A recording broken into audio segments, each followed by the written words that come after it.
Oh, I think they're doing a great job. A lot of them are. Good afternoon, Dwayne. How are you? Not too bad, sir. Ladies and gentlemen, Radio Cayman's Talk Today with Sterling Dwayne Ebanks. But I do have some questions. There are more questions than answers. Radio Cayman's Talk Today. If you're ready to talk, we're willing to listen. Well, I really enjoy this program today. Cayman Islands' foremost listeners participation program. May God bless every person.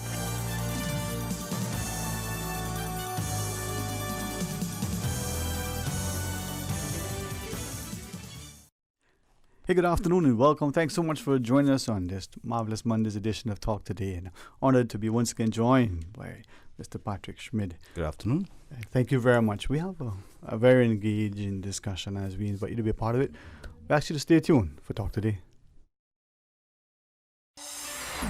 Radio Cayman's Talk Today, the Cayman Islands' foremost listeners participation program. We ask our listeners to avoid statements or comments which are abusive, derogatory, malicious, or defamatory. Do not use any indecent language or make any statement which is false or misleading. Email talktoday@candw.ky or call 1-800-534-8255. Courtesy of Flow. Cayman's #1 network that connects you to your world like never before. Let your voice be heard. Once again, here's your host, Sterling Dwayne Ebanks.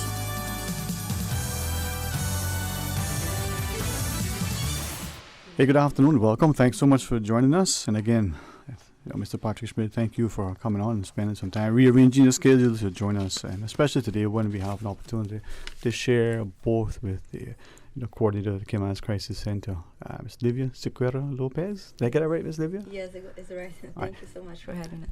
And with the greatest respect to be able to welcome, as part of Footsteps to Inspire, Ms. Claire McFarlane. It's a pleasure. Welcome. Yeah, thank you. It's great to be here.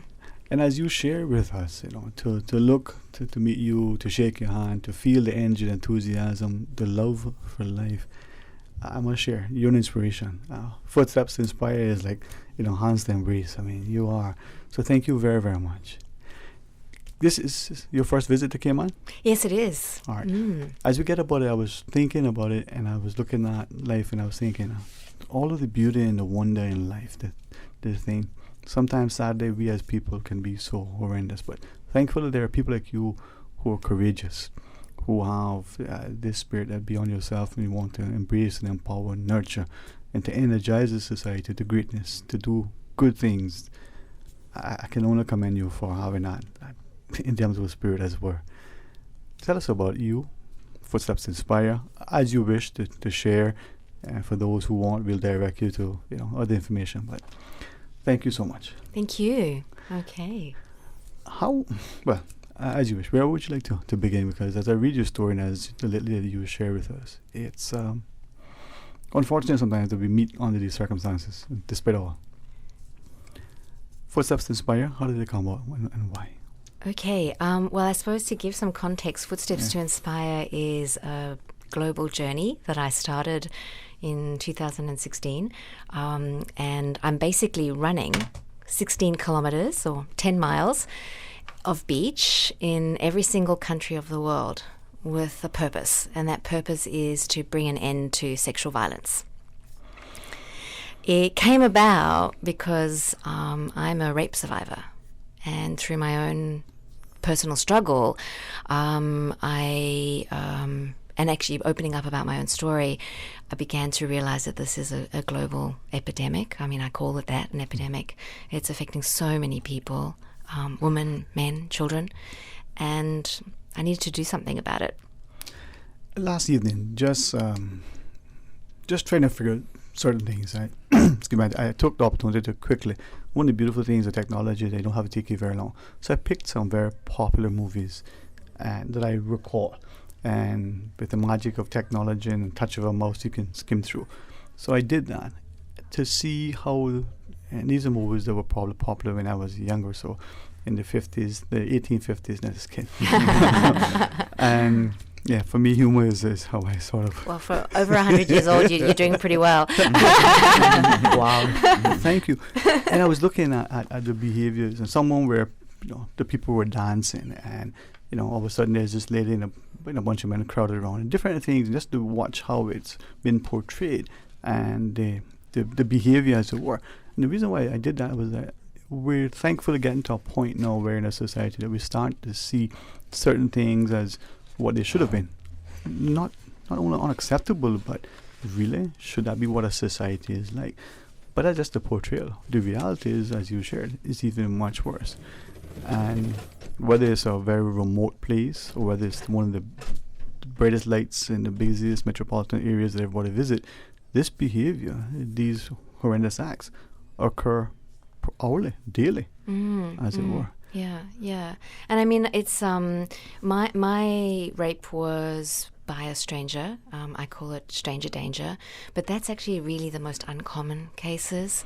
Most people are vulnerable by someone they know. It is someone in their entourage, and often young people, it's their family, someone in their family. So people are the most unsafe in their environments where they let their guard down. Mm-hmm. And the thing is, having these discussions, Livia, it is probably very difficult for even the person listening, probably the person trying to facilitate and engage it. But it was clear from your perspective, despite it being 2 decades, the fact that you're so gracious and so, I don't want to say vulnerable, but so willing to share, maybe it'll cause the rest of us to stop and appreciate our own behaviors, perhaps the circumstances in which we find ourselves, perhaps don't be so willing to, put ourselves in those positions, but recognizing that sometimes you don't even realize that you've been placed in that position. Maybe it's us, the individual, to check ourselves and, not act and behave and conduct ourselves in certain ways, no? Yeah, it's really complex, I think. That's what I'm starting to see. Cayman Islands is country 54. So I've been to most regions of the world already. So I'm seeing a lot of different context. I'm crossing different culture, belief systems, and fundamentally it comes down to a number of things. I mean, one is our culture and our beliefs. I mean, that definitely affects how a survivor or a victim can speak out. We do, as a society, blame the victim too much. It's never anyone's fault. Sexual violence, no one was asking for it. Rape, because no one wants that to happen to them. And it doesn't matter what you're wearing or where you are, because rape isn't about sex, it's the abuse of power. So you could be, walking in a sleeping bag or in a bikini. If that person wants to hurt you, they will. But the thing is, we also come from a very damaged society, and I'm starting to see very clearly on this journey one of the biggest issues is how vulnerable children are. Child sexual abuse is very high. It's quite easily probably numbers are between 1 in 3 and 1 in 5 children around the world, no matter where. And there's a lot of studies coming out. But that's not a new phenomenon. That's been happening ever since we know it. And so there's a lot of damaged children that have become adults. And those adults haven't had a chance to heal. And those adults might go and hurt someone as well. So we can't, we've got to, it's very hard to tackle this. And I think, as you're saying, as a society, there's no one solution fits all. I think the biggest thing we can do now, and that's what this journey is about, is awareness. If we can sort of bring down or open our shutters, open our eyes, sort of get comfortable with this uncomfortable issue, and just start asking questions and then supporting the victims. Yeah. Claire, thank you so much for being here, and I'm really admire anyone who is able to turn a terrible negative into a positive, for want of a better term, which clearly is something that you're doing. And so congratulations on being able to achieve that, first of all. Thank you. And I just wondered, as you travel from country to country, and you said you've been to all regions of the world, this being your 54th country, have you found there to be anything that surprises you in terms of the way in which these types of things occur? I think, Okay, there's good surprise and there's bad surprise. Yes. Shall I share both? Whichever you wish. Okay. Okay. So the bad one. Let's start with the bad. I think the one that shocks me the most is the horror of some of the stories. I get so because I've opened up and shared my story, you know, and I've given a TEDx talk which goes into the detail of what happened to me. People feel very safe sharing their stories, and I'm just horrified by what other humans can do to people. I mean, some of the gang raping stories I get, and we're talking like children as young as 10, 9 years old, you know, this kind of thing. I've even had a story from here, from the Caymans. My first evening here, I heard a story like that. And the person's never told anyone before. So that's the horror of it. But then on the good side is that I'm also seeing some really good practices. So countries that I wouldn't expect it starting to really address the issue and put services in place or have laws that really protect people, and some really, really good practices in places that we really don't imagine. And it's not the West. It's not Europe, folks. It's developing countries. It's places in Africa. It's places in Southeast Asia. And so, and I think that's been amazing. Yes. And I'd like to be able to share what I've been seeing, because I think we can learn from each other. Certainly, I mean, by all means. I mean, not now, but that's kind of the purpose of this journey is, I mean, because, you know, it's a big, bold statement saying ending sexual violence, I know. But the idea behind that is this idea of becoming aware, becoming conscious of what's happening, and then finding the solutions to help each other. I suppose as a lead on from that, I wonder whether you've ever had a negative experience in terms of when you arrive in a country, how you're greeted by the officials responsible, and how, you know, having a negative reaction from them such that you don't feel welcomed. Oh, yes. Yes and no. I think everyone does want to address this issue. There's a lot of fear. So I'm actually going to Jamaica next. I head off tomorrow, and just as an example, because we're in the same area, the Caribbean, I've had a lot of organizations refuse to speak to me. They don't want to talk to me. And so I'm not shocked, because it has happened before, and I'm aware that, you know, everyone's a bit afraid. You know, I am a white Western woman too, and, you know, and I know what the West has done, particularly for the islands. I mean, the Pacific's the same. They often come in and cause chaos and leave, and then the locals have to fix it. So I understand. But what happens is when I get into the country, then they hear me speak, or they realize that there is actual, you know, goodness, and then everything changes. But there has been one country where I've just really struggled, and that was Japan. And that wasn't the officials or the organizations, but locals. No one wanted to be attached to what I was doing because of the shame. There's so much fear of stigma. Yeah. And that's the thing too. I mean, small communities or, you know, culturally sort of, you know, societies where culturally there is this generational, you know, systemic shame. But I was even thinking, as you shared in a Cayman context, how much of what happens sort of remains unreported, how much of whenever it is reported and there is a person with the courage, how many of us as friends and family and co-workers and neighbors are genuinely supportive and nurturing and helpful. I wonder at times, and it's probably, you know, even though we think we're helping, we probably realize how much harm we may be creating. That's why having you here is inspiring, you know. Sadly, it's something that has occurred, but I think the strength of your character, the integrity of who you are, the resolve that you have, as Patrick shared, to be able to use this platform now to not only make people safe, but give people courage. Yeah, thank you. Would love you to share with us as you wish. Perhaps people listening appreciate that this isn't an easy discussion for any of us, but if it isn't now, when? And if it doesn't transpire here, where would it be? Yes, exactly. All right, Livia, from that perspective, when we come back from the break, could we ask about the crisis center's role and involvement, perhaps the support of domestic violence and sexual abuse why you sort of partnering with, Claire as well? Yes, of All course. right. We're having a discussion. We invite you not only to listen, but share if you wish. 949-8037 or 1-800-534-8255. When we come back from the break, we ask you to rejoin us. Stay tuned for Talk Today. Dominion Life Global Ministries invites you to their first anniversary prophetic convention. Theme, I Must Recover.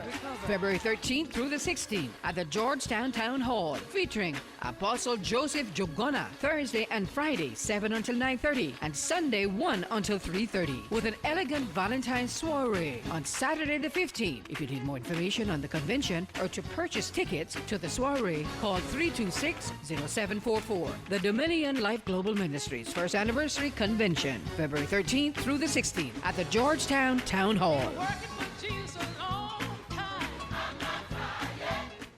Show your home some love this Valentine's Day with a big Valentine's appliance sale at Brand Source Home Gallery. Save up to 30% on top brands like Samsung, LG, Beko, GE, Fisher & Paykel, and Frigidaire. Hurry now because these savings are only good this week, the 10th through the 15th. You will love the savings and the look of your fresh new appliances. Save up to 30% on appliances this week only at Brand Source Home Gallery in Industrial Park on Dorsey Drive. Call 623-5000 for more information.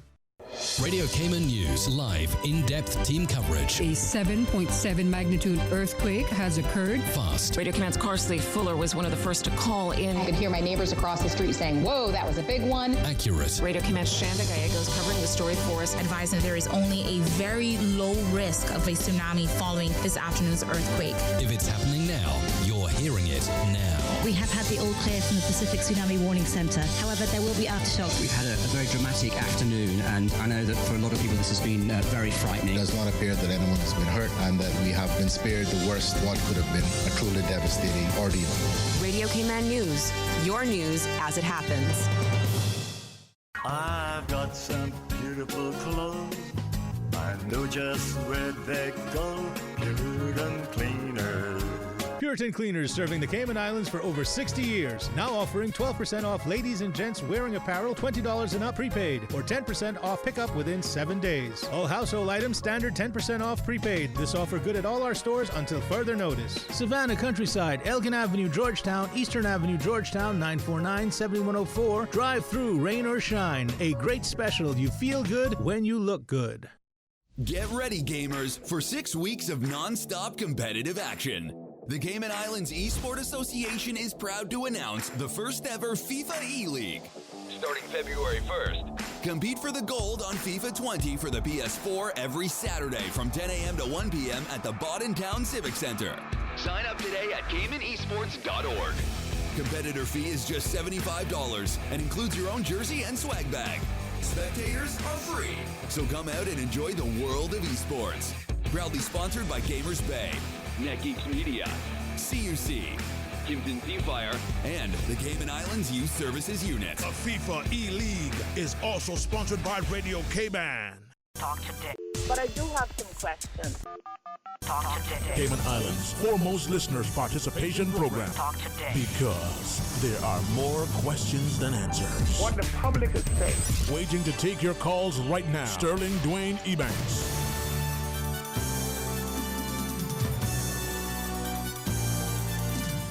Hey, good afternoon. Welcome back. Thank you so much for joining us. And together with Mr. Patrick Schmidt, we have the opportunity to share, with Ms. Claire McFarlane, Footsteps to Inspire. And if you go to www.footstepstoinspire.org and see our TEDx talk as well. So thank you so much, Ms. Claire, for joining us. And of course, for the, Cayman's Crisis Center coordinator, Ms. Olivia Sequeira Lopez.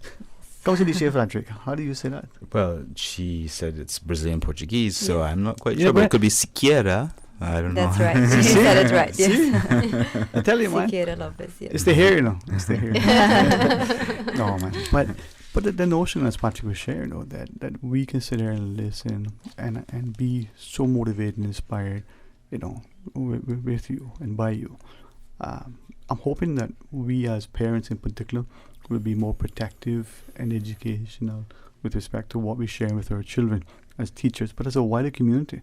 Not just laws and on the books, but enforcement. A was thinking earlier of the legislation for stalking, whatever we call it now. You know, sometimes we don't appreciate how significant that is for someone to be able to perhaps more easily make an application to the authorities and say, listen, you know, I would like this particular thing to be addressed. Simple things that could be so significant to the safety and the security and the quality of life of others. Yes, definitely. I think that in relation to stalking in particular, though, Dwayne, with respect, I think that is one of the problems in that enforcement is difficult because ascertaining the facts and being able to enforce that is really hard. But then I don't wish to move away from the subject, but I was just thinking, you know, a group of friends go out one evening to celebrate something, whether they're all men, whether they're women, whether it's a mix of both, whether they're married or single, it doesn't matter. They're out celebrating something. And maybe maliciously, maybe the person thinks it's fun, whether someone in the group, whether a stranger, whether it's the staff, put something in someone's drink, targeting one person, maybe I don't care who it is. And then as a result, something happens, whether that person gets sick, whether something violent happens to the person.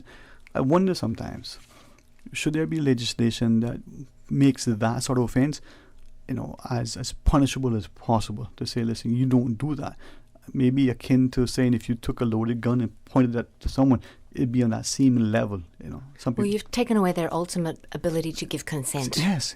To say yes or no, whatever's going to come next, I have a conscious decision. I mean, if I don't know if you are aware, but hospitals, for example, and I'm almost certain this is across the world, this is protocol, they won't perform a medical intervention on someone if they're under the influence of drugs or alcohol because they cannot consent to that, whatever that's going to be. So if you take away someone's consent, I mean, you really, even to the extent that we're told a minor in that jurisdiction has gone to the hospital for legitimate known medical condition. I'm told at times that they'll call the parent and say, listen, you know, little Susie is here, can we give her aspirin or whatever it is, right? And you're thinking, okay, do they need this treatment?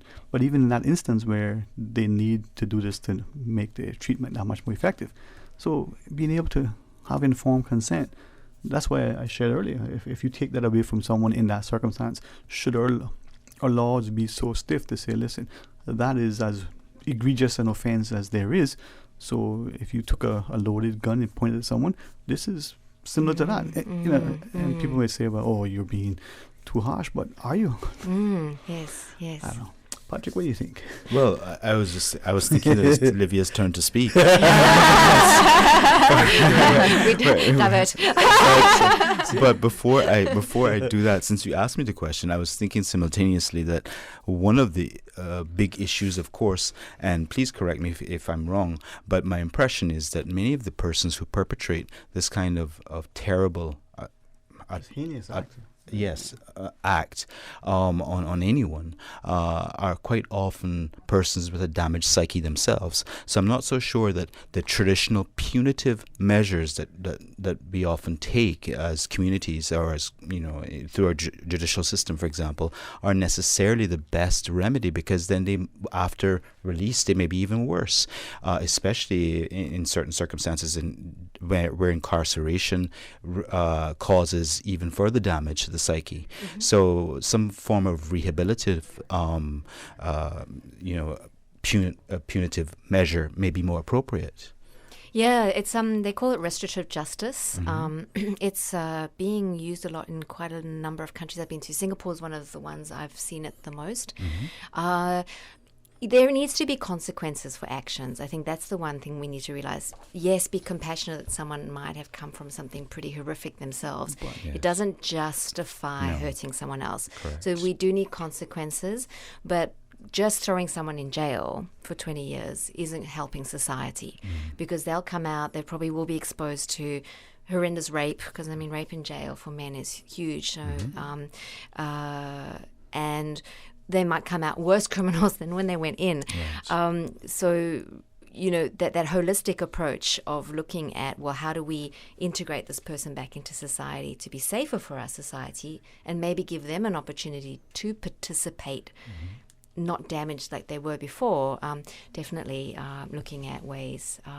It's hard. It's a very difficult discussion. It costs money. Mm-hmm. It costs government money. And I guess there's this sort of head in the sand approach. But I think we're reaching a breaking point where people can't take it anymore. And I mean, jails are full, crime, being able to walk down the street and being afraid. Focusing on the perpetrator is definitely one way to take as well, because as Claire was saying in the beginning, when it's a situation of rape, you always focus on, but what was she wearing? Where was she? Why was she alone in the night?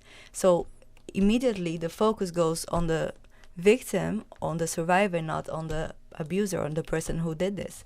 So actually it would be interesting, more relevant, to talk as well about the male, the abuser, the perpetrator. Why did he do this, and how can we solve the problem? Because the problem is not that she was walking alone in the night. The problem was that someone attacked her.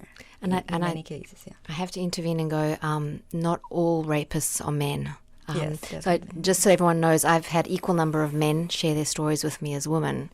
And this is going to shock everybody. It always does. All of them were sexually abused by women, not by men. So, and I know it's a hard one to swallow.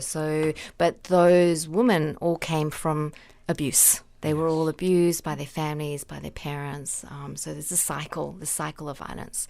So, but you're right, Olivia. We need to shift the focus and ask, why did the person choose to hurt someone?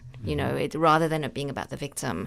Going back to the core of what you were saying as well, Claire, the fact that the person is damaged in some way that causes them to have this feeling of power over another person, which enables them to do what they do, and rape or any other type of serious atrocity like that against an individual, could stem not just from sexual abuse, but from other forms of abuse as well, I would imagine. Yeah, I mean, Livia would probably have a better understanding of this. Domestic violence is, children that grow up in domestic violence, that in itself is child abuse, and it really affects how they then integrate. Growing up in a home where there is abuse, there is violence, of course it will change a person's life. A child witnessing abuse has high levels of stress growing up, and it affects them physically, emotionally, and of course you will, in many cases, repeat what you see. You learn from what you see. So if you grow in a home where there's no communication, there's always screaming, there's always violence, that's what you learn as the norm. That's what you will maybe do in the future as well, is in your own relationship, because as a child, you learn from what you see. So. With that, though, as we look at the society's role in particular in protecting us, we're downtown, the city center, we're having an evening out, and it's a nice, crisp air. We want to walk. Yes. And yet there are times where we see that walk, whether it's male or female, whether it's early evening or very early hours in the morning, that there's no safety, and others will see and turn a blind eye to this act that is occurring. Is it then a role that we as a people can become more engaged and responsible, and what we thought would be a brother's keeper, so that there is the safety, that there is no unsafe place that you can wander to explore? Yeah, I mean, look, I think stranger danger is the least of our worry. Yeah. It is about, how do we make sure that the people we love and care are safe in their own environment? Because it really, when it comes to rape and sexual abuse, it's 75% of the cases are committed by someone known to the victim. I'm pretty sure it's the same here in the Cayman Islands, around that figure. So I think I normally say, because I really believe it's important to, we can talk today, but how does someone listening today take away a message? What can they do from right now? And there's three things I normally share. The first one is if someone comes to you to say that something has happened, the first most powerful thing we can say to them is it wasn't your fault. Like, it's not your fault. And I think that also implies to someone who's had it happen to them. It's a big one. The guilt and the shame carried by victims, what I hear, they're always blaming themselves. I did something wrong, I caused it in some way. So it's not your fault is huge. And if we can start applying that from today, we've changed the world. really. And we're already creating a shift in our community.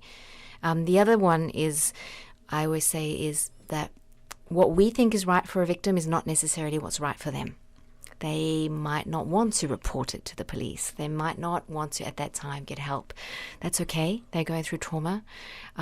So asking them how we can help them is the best thing we can do, particularly also if we don't know how to say. I mean, this is confronting stuff. It's really difficult to hear. It can bring up anger. I mean, I hear, a lot of fathers I speak to, when they hear what happened to me, they just go, oh my gosh, I would have wanted to go out and hunt that man down and kill him. So that's okay. That's really normal as well to feel that. But for the person that you love and care about, or the person, your friend, or the person that's reached out to you, is how can I help you? And if you don't know how to help them, just research and find out how to help. And then the last one I say is the one that is, I believe you. Mm-hmm. That's really powerful. If there's anything, it's all you remember is I believe you. We don't have to find the words or have a response. Sometimes our responses can be worse because we ask things like, well, what were you wearing? Why did you go out so late? Like, just cut those ones out. Yeah. So what were you thinking? Yeah. And then it comes from a place of genuine concern normally. There's nothing wrong with that, and it's our own distress. That's the thing, is rape and sexual abuse doesn't just affect the victim. It affects everyone in their entourage. And so, I think compassion and kindness towards each other is really important. Yeah. That's the thing. I keep looking at our society, and as small as it is, and to believe that it should be safe, absolutely safe. Mm-hmm. And yet there are things that transpire, and we don't talk about it. It's not reported. When it is, the society feels nothing is done. And when something is done, we feel it's not done sufficient. And all these things, and then it creates a challenge for all of us, and then it becomes this cycle again. So I think someone like you, who is so gracious and so bold. Yes, Olivia? Yes, that's what I was going to say. We at the Crisis Center are so grateful that Miss Claire came to us, reached out to us to come here and to talk about what's her goals, what she's trying to achieve in raising awareness about sexual abuse, domestic abuse. She has so much knowledge. She has been to many countries. She has spoken to many people and many organizations. So for us at our organization here in Cayman, we work directly with victims of domestic abuse, sexual abuse. We try to offer the best service we can. As you know, we have the shelter. We have an outreach where we try to talk to the community more about raising awareness about abuse. But hearing from a survivor, hearing from someone who's been through the process, it's enriching for us as the staff, because we know we work with them and we know the theory. We know we have experience dealing with victims and survivors of domestic abuse. But hearing from someone who's been through is so powerful to us to be able to provide a better service in the end, because we're trying to help them. So everything that Claire has to say is so important for everybody at the Crisis Center. We, as you said, in a way to try to make it safer and more welcoming for the person to report. The Crisis Center, together with other agencies, formed the Alliance to End Domestic Abuse. We have different agencies working towards making this path after the abuse has been suffered for the victim to be able to report, and the path towards reconstructing her life after what has happened is an important way to help the victims to come forward more and try to help them better and trying to find better solutions. That's what Claire is here to talk about with the Crisis Center and other agencies. If I'm not mistaken, you have a confidential hotline as well, correct? Yes, so we have a crisis line. It's a 24-hour line. The phone number is 943-2422. We have trained staff to talk about giving resources available in the Cayman Islands, giving information about what is abuse. Sometimes a person call and say, this happened to me. Was this a sexual abuse? Was this harassment? How can I describe it? It's helpful for them to be able to describe what happened to them, to be able to give a name to it. If they say something happened in my workplace, something happened at home, I'm not sure. And then also regarding their children, they don't know how it's affecting their children. They want to leave, but they don't want the children to, break the family. But we talk also about what is happening, how it's affecting the child staying in a relation in a environment where there's violence. So the crisis line is 24 hours. We help mostly give them information, and as Claire said, it's up to the person who is in the situation to make the decision what they want to do. We don't tell them to go to the police or to do what. It's up to them how they want to pursue their continue. They can come to the shelter if there's a need to leave their home and they don't have other place to go. We also have a Stella's place, which is our administrative offices. We opened this place like 3 years ago. It's a way to be closer to the community. So we have walk-ins. We can meet with victims of domestic abuse, male and female, and teenagers as well, who want to talk about it, but they don't need safe shelter. They're not looking for safe shelter. And since our shelter is confidential, is at a confidential location, we were not able to receive other victims who did not want to live at the shelter. Do you find also that saying it's not your fault is a good way to establish that necessary trust to start the communication? Yes, definitely. And they often believe it's their fault. The cycle of abuse happens. There is some tension building, and the victim often try to avoid behavior. So I'll say she in this, but I mean male and female. But for this interview, I'll say she. She doesn't know. So she believes she can change. So she tries to avoid going out, avoid not answering her phone. She knows if she doesn't answer her phone, when she gets home, she might be abused again. So she tries to do all those things, but in the end, it doesn't really help because the abuse will happen. It's not her fault that it happened. It's not because she didn't answer her phone. It will always happen in this situation. So saying it's not your fault is very powerful to them to start believing that it's not their fault. They're not a bad person. They didn't do anything to deserve it. There's nothing you can do to deserve suffering violence. So. When we come back from the short break, could you maybe share with us some more as we conclude the discussion? Stay tuned for Talk Today. Would you like free roses this Valentine's Day? Buy a gift that can be cherished forever from Island Jewelers. And the roses are on us today. That's right. We'll buy the roses. Spend $350 US at any Island Jewelers and receive half dozen red roses from Celebrations for free. Island Jewelers is located in the Island Plaza under Margaritaville, Camana Bay, the airport, Kimpton Seafire, and Ritz-Carlton. Show her you love her today, forever, and always with Island Jewelers. Show your home some love this Valentine's Day with a big Valentine's appliance sale at Brand Source Home Gallery. Save up to 30% on top brands like Samsung, LG, Beko, GE, Fisher & Paykel, and Frigidaire. Hurry now because these savings are only good this week, the 10th through the 15th. You will love the savings and the look of your fresh new appliances. Save up to 30% on appliances this week only at Brand Source Home Gallery in Industrial Park on Dorsey Drive. Call 623-5000 for more information. Talk today. But I do have some questions. Talk today. Cayman Islands' foremost listeners participation program. Talk today. Because there are more questions than answers. What the public is saying. Waiting to take your calls right now. Sterling Dwayne Ebanks.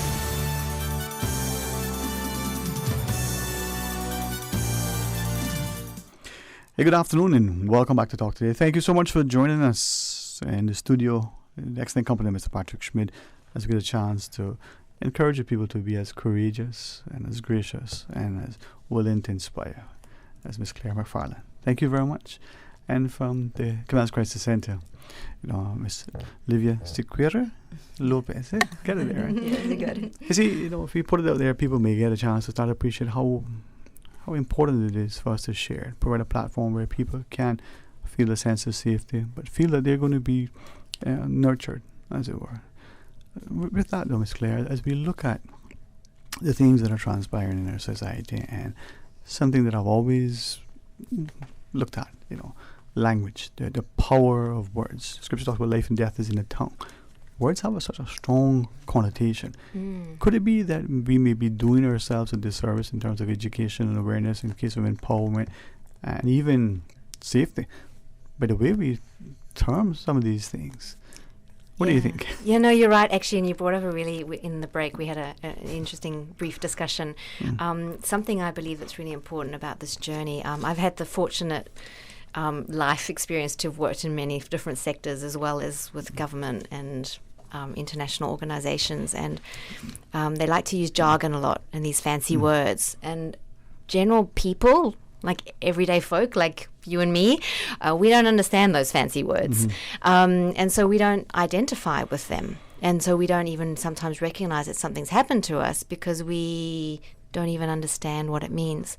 So when it does come to, when we talk about sexual abuse or rape or sexual assault, I mean, what is that? I mean, really, and some of it is defined by law. And unfortunately, rape in some countries is very clearly one particular kind of act. In other countries, it covers all sorts of things. So it is specific to the country we come from. But I think if you ultimately want to talk about sexual abuse or sexual assault of any kind, it doesn't have to be violent, doesn't have to involve violence, doesn't actually have to be physical injury on the body.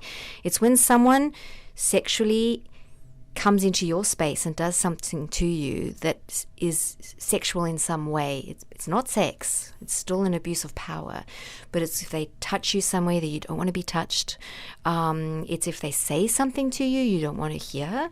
Maybe they make you do something you don't want to do that is sexually involved. Even to watch pornography, forcing someone to watch pornography and they don't want to.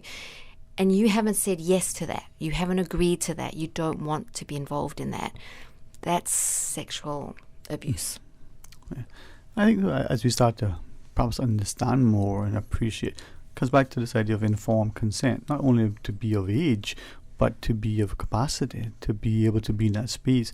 You're out and you're celebrating, but you've had a few drinks that make you, even if there isn't any other kind of drug other than alcohol, you can't give consent. How can you, next day remember what you did and say I would have done that had I not had this particular thing? So those are maybe the evolution in our society, in our laws, in our approach that we need to get to. Yeah, no, definitely. And I think also that we need to accept that just because someone hasn't said explicitly no, but they're implying with their body language they don't really want to be doing it, they want to be there, that's also a form of consent. I do think we need to talk more about what is yes and no. Yeah. And as you said, with the influence of alcohol, it's much harder. And the other one is someone is allowed to change their mind as well. They might say yes, but then 2 minutes down the track, the whole dynamics change and they say no. Like, that is a no, so Yeah, we were talking last time about this, especially with teenagers and young adults, to know that at any point in the connection with another person, they can stop. If they decide to go out for a drink, doesn't mean they have to do anything else. They can make decisions every step of the way going along. So after a drink, if they want to stop, they will stop. After going to somebody's house, if they're not comfortable in having sex with the person, they can stop at any point. And that has to do with giving consent.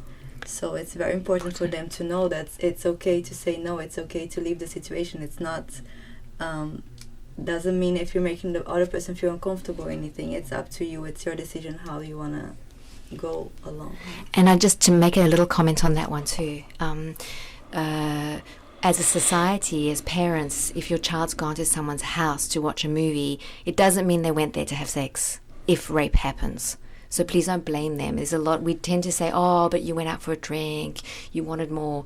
We tend to blame that way. No, that doesn't mean going for a drink, doesn't mean you've consented to anything else either. So we need to also, the individual has a right, but also as a society, we can't blame someone. And we have to teach boys and girls about that, not only girls, because usually you talk about girls, be respectful, don't do this, don't do that, but you don't talk about to the boys about consent as well. One of the things I find a little bit unusual is that we have now an age of consent in the Cayman Islands of 16 for both boys and girls.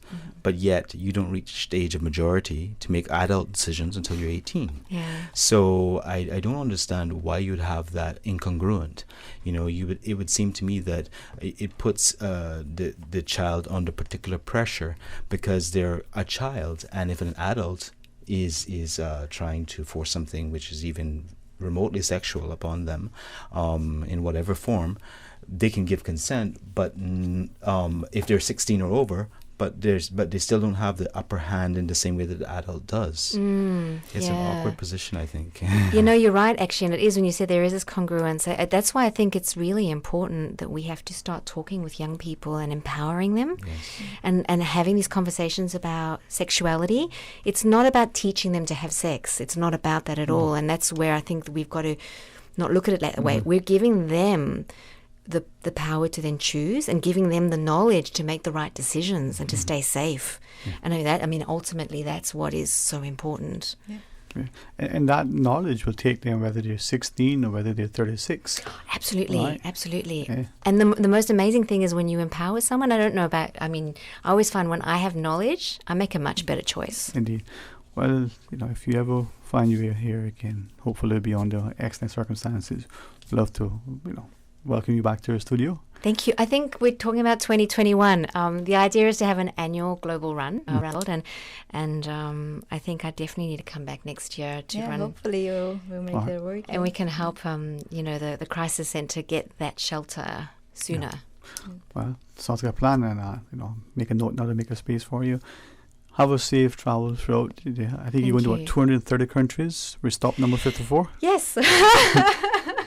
I'm inching there slowly but surely. Can I leave with just to say one last yes, please. words? If someone is listening today and they do have a story and they don't know what to do, or they've never told anyone, that's okay. And you don't actually have to tell someone, but if you do feel like you need to write to someone, please feel free to message me on Footsteps to Inspire on Facebook or the website, but also call the hotline here on the island. It doesn't have to go further than that. It allows that burden to be lifted off your shoulders, and I think that opens up healing. Sometimes just sharing, knowing that it's received in love, is confidential, can be a huge weight off her. Maybe that's all they need. Thank you very much. You're certainly inspiring. Thank you. And Miss Livia, we hope to you and Miss Anya to have you guys back on to discuss. And as a public, male and female, we see our responsibility and our role. Right, Patrick? Right. Thank you so much for giving us the space once again to come here and talk about domestic abuse and raising awareness in the society. Thank you. Well, thank you very much for being available to us. To our listeners, we're going to pause and take a break. When we come back from our headline news, we invite you to rejoin us. Stay tuned for Talk Today. Today's biggest news. Radio Cayman. It's only 2 species that we have, on the island. Generations present. Your voice, your choice. For today's biggest news. Access and information. Local, regional, international. This is headlines from Radio Cayman's newsroom team. Today's biggest news. Former East End resident Ina Victoria Connor celebrates 101 years of life. Born February 1st, nearly 3 months after the end of World War I, Miss Ina Connor celebrated her birthday surrounded by family and friends. The Golden Age home resident was feted at the Department of Children and Family Services run home on her special day, marked by several speeches. The mother, grandmother, and great-grandmother blew out the candles and thanked guests. The celebration of a life well lived ended with everyone enjoying food and beverages to live music performed by members of the Cayman Islands Music Association. In news elsewhere, the U.S. has charged 4 Chinese military officers over the huge cyber attack of credit rating giant Equifax. More than 147 million Americans were affected in 2017 when hackers stole sensitive personal data, including names and addresses. Some UK and Canadian customers were also affected. Announcing the indictment's Attorney General William Barr called the hack one of the largest data breaches in history.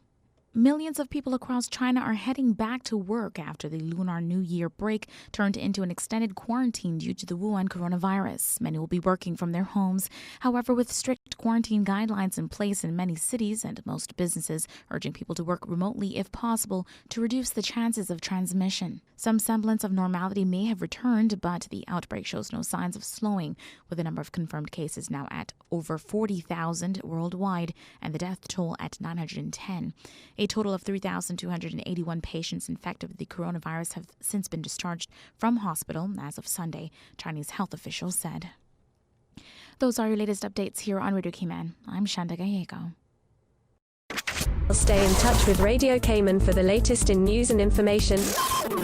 Follow Radio Cayman on social media, Facebook, Instagram, Twitter. Download the Radio Cayman app or log on to our website, www.radiocayman.gov.ky. Radio Cayman, your voice, your choice, your radio.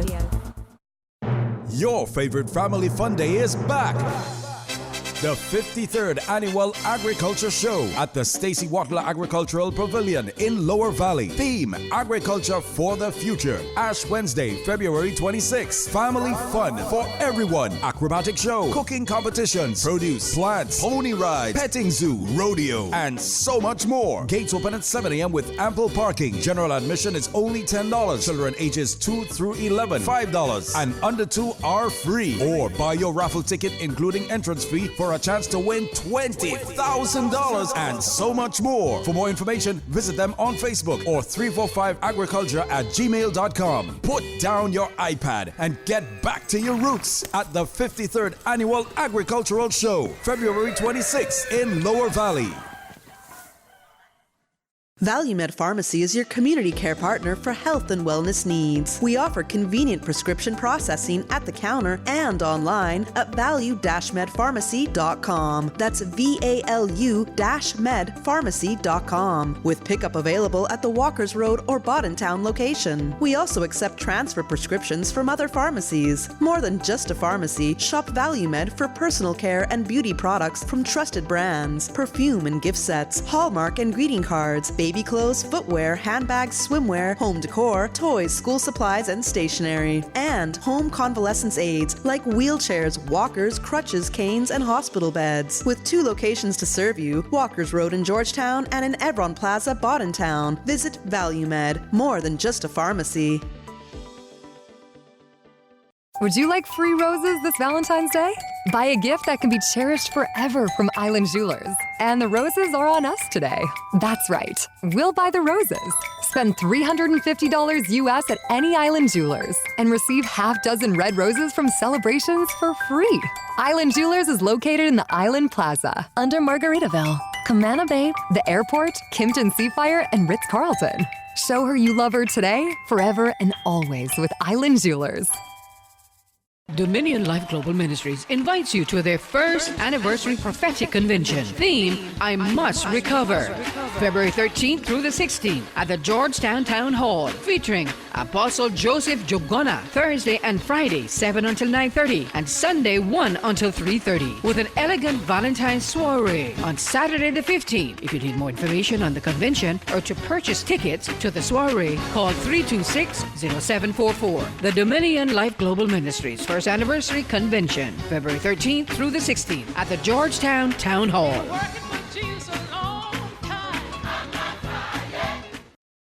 The 2020 Cayman Arts Festival is here. This year's event launches with Latvian artists Christine and Margarita Belenis, critically acclaimed soloists in the vanguard of classical music with mesmerizing stage presence. Thursday, February 13th, 7 p.m. at the Agape Family Worship Center. Tickets are $40 for adults and $15 for students. Tickets are available at www.caymanartsfestival.com. For more information, call 922-5550 or email inquiries@caymanartsfestival.com. Event sponsored by RBC Dominion Securities and RBC Private Banking. Radio Cayman News live in-depth team coverage. A 7.7 magnitude earthquake has occurred. Fast. Radio Cayman's Carsley Fuller was one of the first to call in. I could hear my neighbors across the street saying, "Whoa, that was a big one." Accurate. Radio Cayman's Shanda Gallego is covering the story for us, advising there is only a very low risk of a tsunami following this afternoon's earthquake. If it's happening now, you're hearing it now. We have had the all clear from the Pacific Tsunami Warning Center. However, there will be aftershocks. We've had a very dramatic afternoon, and I know that for a lot of people this this has been very frightening. It does not appear that anyone has been hurt and that we have been spared the worst what could have been a truly devastating ordeal. Radio Cayman News.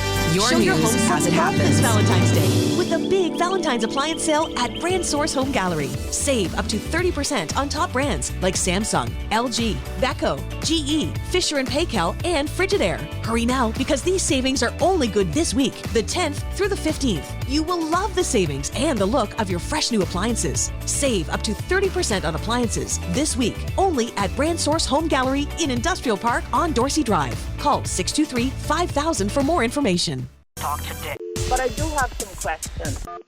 Talk today. Cayman Islands' foremost listeners' participation program. Talk today. Because there are more questions than answers. What the public is saying. Waiting to take your calls right now. Sterling Dwayne Ebanks.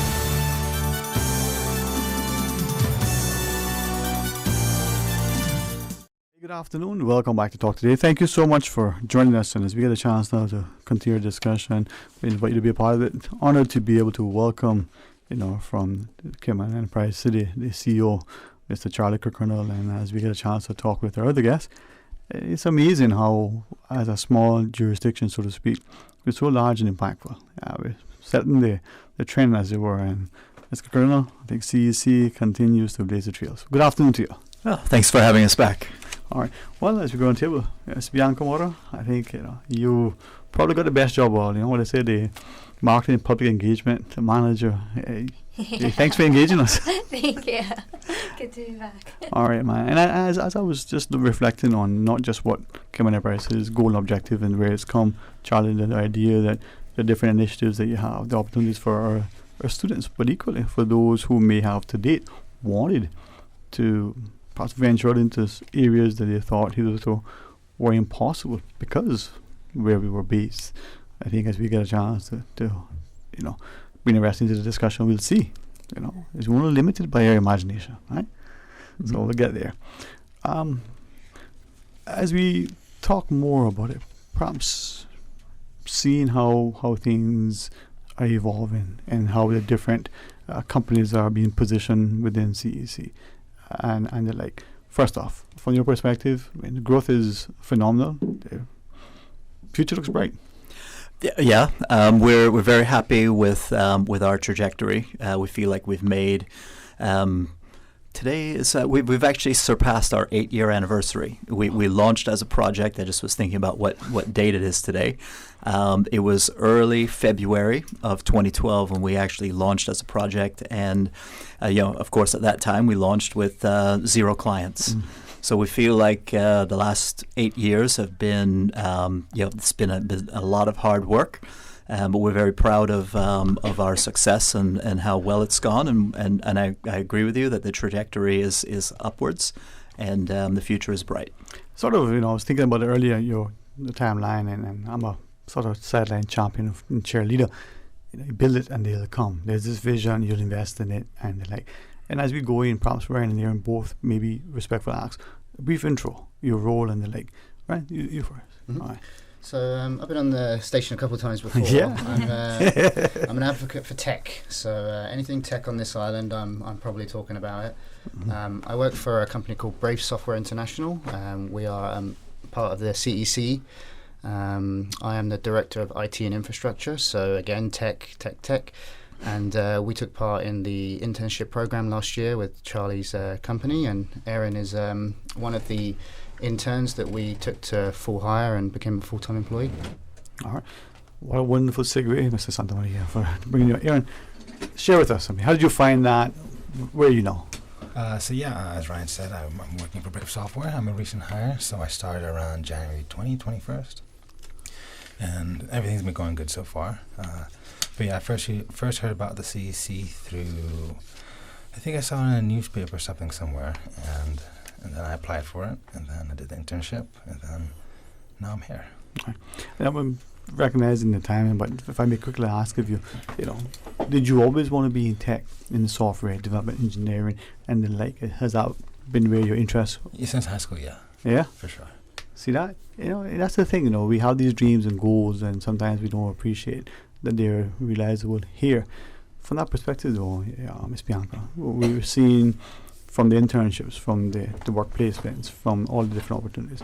Share with us some of the things that CEC has to offer for our students, but equally a prospective entrepreneur. Yeah, so it's called Enterprise Cayman, and it's a branch out of Cayman Enterprise City. Thank you. And we have a variety of different initiatives how Caymanians and residents can get involved in different sort of type of work placements. So one of them, like we talked about, is our internship program, and that is open to Caymanians and residents from the ages 18 to 25 and lasts about 1 to 2 months during the summer. So it could be as early as beginning of May or all the way up to September. Then our 2 new ones are our mentorship program as well as our work placement program. So the mentorship program is kind of open for everyone, and it is quite laid back. You get a mentor and they guide you through, like, depending on what career you want, what sort of universities you want to get into, and any kind of tell you about their experience and guide you along with it. And then we also have our work placement program that is new, and that is designed for career changers.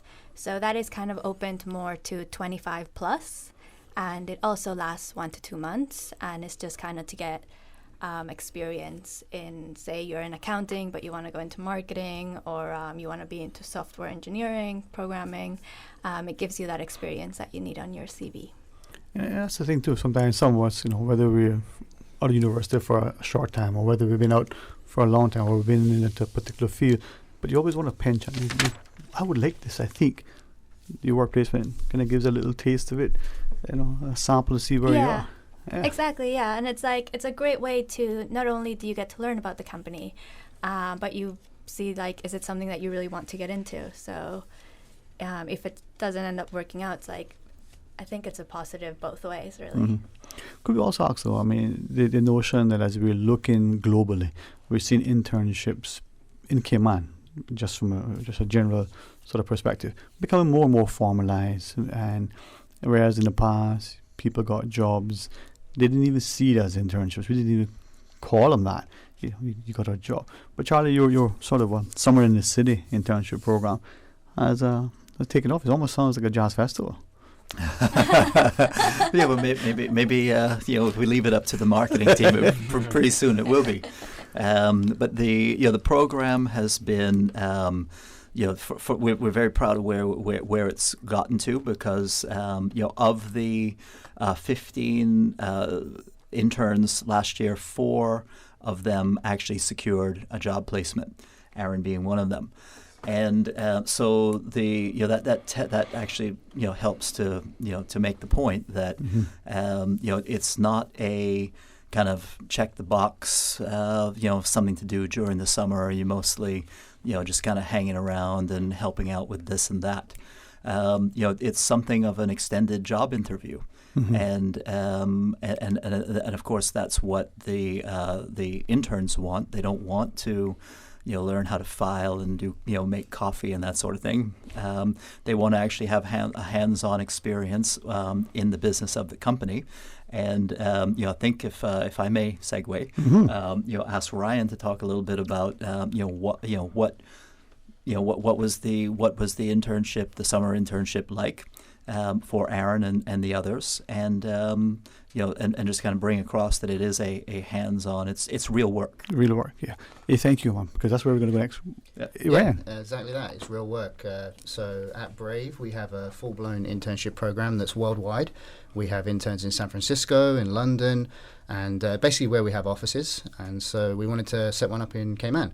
So Charlie was able to provide us with 3 potential students. We laid out some work for them. We gave them someone who would mentor them. But we're not just looking for any old person who just wants to try and hang out. This is, like Charlie said, a potential job interview. So the candidates who come out the strongest, the ones that are gonna go the extra effort, learn, they're the ones that we're gonna pull in, and that's what happened with Aaron. No, Aaron, from that perspective, you're an extended job interview. You're getting hands-on, you're contributing. You're also deciding, is this for me? Is this organization for me? But is this career for me as well? Yeah, I think the internship program does a great job of showing you that. because you can go to university, go to school, and then you can kind of learn those things. Mm-hmm. But you don't really understand what the workforce is going to be like until you're in that internship program. Mm-hmm. And I think the particular internship I went through was very different, especially through the CAC. Mm-hmm. That made me actually realize what the work entailed and what stuff I need to know and learn. No, right from that perspective. Charlie mentioned way back when we got a, for want of a better word, we got an after-school job, a summer job, a holiday job, whether between semesters or what have you. And you back then you used to carry letters to the post. You used to go in the file room with physical things. That was the extent, and you make were good happy. coffee. Make good. And still important. You learned the sort of intricacies of the office, but you didn't really learn what it was you were doing. And sometimes at the end of the day, you go, I don't want to work in that, because you didn't know. But you're throwing the prospective employee head first into it, but not unguided. Yeah, that's the important part, is not to be unguided.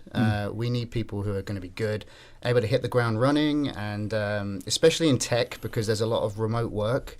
There's a lot of programming skills, so people will be looking at your work and that kind of stuff as well. So you have to definitely provide guidance, but it's not making coffee. Like at the end of the day, this is a proper internship program and not just something to check boxes, as Charlie said. If I may ask, and forgive me for this, so I quickly researched her. You realize Cayman is small. I keep telling people we have so many bridges, as it were, globally. So reached out to a few friends who are working with different organizations across the globe. What are your internships, like? And invariably, they're similar but quite different. What you're sharing seems to be on par. For the person who's listening, to that prospective employee who's looking at internship, what is it like? Paid or unpaid? Is it 9 to 5? Is it that you sort of the gopher? I mean, expand on it some more for us. Yeah, so specifically to Cayman or to the whole global? Both, but for your office, but Cayman specifically. Okay, yeah. So obviously the internship started in SF. Our business grew quite a lot in the last 2 years, from like 20 employees to maybe over 100 now, 120. So obviously this has had to scale globally. So the internship started in San Francisco.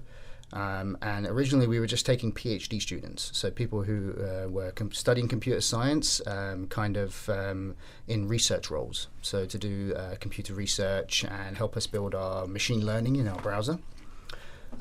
So from there we kind of expanded into Cayman, and we've got a few people on island here doing software engineering and my job and that kind of thing. And so I wanted to expand the internship program here, and with that it's a little bit. We're not taking PhD students, right? The pool here is a lot smaller. 60,000 people is a smaller pool, but we are looking for people who are infused, people who are interested in tech, potentially going through that tech career. So those are the sorts of pools we're looking for, and it's definitely paid. We don't ask people to work for free. Yeah. It's work. Can I just ask, what type of criteria would you be looking for, or would you set in terms of determining who would be the best candidates? Yeah, so generally it's just like a job interview. We get sent resumes, and we look for people who are particularly looking for skills in the area that we're able to provide, or where we need help in the organization. So say it's a web development, someone making websites. If we need help there, we'll post an internship for that. And I'll look through the resumes and I'll say, okay, this person has lots of personal work. They're going to school for this. This is the person we're going to go for. Yeah. And as a follow-on, once a person has successfully completed an internship, are you able to assist them, say, by providing some sort of letter of reference for a university, for example, or no? 100%. Yes? Yeah. As Charlie mentioned at the beginning, mentorship personally is very important to me. That's how I came up through my career. I don't have any formal education, so I came up through mentorship and learning. And so, references, personal references. Also, I keep in touch with people who have had interns in the past, didn't potentially get jobs, who also need help with things. I'm always willing to do that, yeah. And that idea of mentorship as well as the internship builds within, the skill set, prospective employee, but even, for want of a better word, a competitor to grow the industry, where we look at where the technology is evolving, the skill sets that are available, from the marketing professional, to make sure we know to that creative person who may be artistically inclined and looking at graphic arts, as I probably knew 50 years ago, has now evolved into this digitized format. So someone, Aaron, with your interest and skill set, could translate that into the whole engineering from the perspective of how do we create this algorithm to make sure that this end user utilizing this thing in a way that translates into not just a more monetized sale, but a much more customizable product for the end user. Yeah. It's amazing, man. Patrick, I think I missed my call then, man. I should pay attention. It sounds like it. I didn't understand half of what you said. I just read the script Susan gave me. Perhaps another reasonable follow-on is opportunities where the particular entity that is providing the mentorship program actually has offices in other locations, which may actually be doing similar types of work. For want of a better term, does that opportunity exist if the person comes back to you, for example, for them to perhaps gain experience elsewhere within your network of companies? Yeah, 100%. I was actually talking to Aaron about this the other day. Potentially, he may want to go to San Francisco for a while or somewhere else, and we can do that. That's the joy of a tech company. Yes. Yeah. Can I that? I think Bianca was just about to talk about. Was just about to say something about Roshane. Yeah. So I was going to ask her to say something about Roshane. Thanks. Yeah, actually, Roshane and a couple others. So essentially, Roshane was our marketing intern at Cayman Enterprise City. He worked closely with me and Caitlin, and we connected him with a company within the zone called Key Media. And they have offices in Cayman, Toronto, Sydney, Australia, and London, England. And he goes to university in Greenwich in London. And because of the connection, he's now able to do an internship while he's also completing university with Key Media in their London office. So that was a great opportunity for him. It's a publishing company, so he gets to do a lot of writing and everything. And another one was 2 interns, Courtney Thomas, as well as I think it was Andrew. But yeah, they got to intern with Key Media as well. They did the social media coordinating, but they didn't necessarily work with the lady based here out of Cayman. They were working with that Toronto office. So it's a lot of even though you're based here, you're working globally around the different offices that they offer. I think too, from Charlie, from what you shared in Ryan, I recall the last time, CEC provides the sort of incubator, the nexus, and then the globalization of the company is being able to position, prospective employees as well as their clientele across the globe. So being based here, Charlie, it would be nice sitting in your backyard looking at the North Sound and talking to that client wherever, or physically having to go. Man, the best of all worlds. Yeah, you can do. One of the, and there's 2 points here, but pursue the career of your dream from right here in Cayman, becoming more easier to do now that you can do it remotely. But another point, and we've actually talked about this a number of times when we've been on the radio, is the kind of the proximity, the opportunity for someone like Aaron to connect with someone like Brave Software International. Much more difficult to do in a place like San Francisco, and so that's one of the things I think that having the special economic zone here, attracting these global businesses to open up an office here. You can come to one of our tech talks, or you can come to one of our kind of internship candidate events. Any one of the things that we do, and you can speak to someone like Ryan.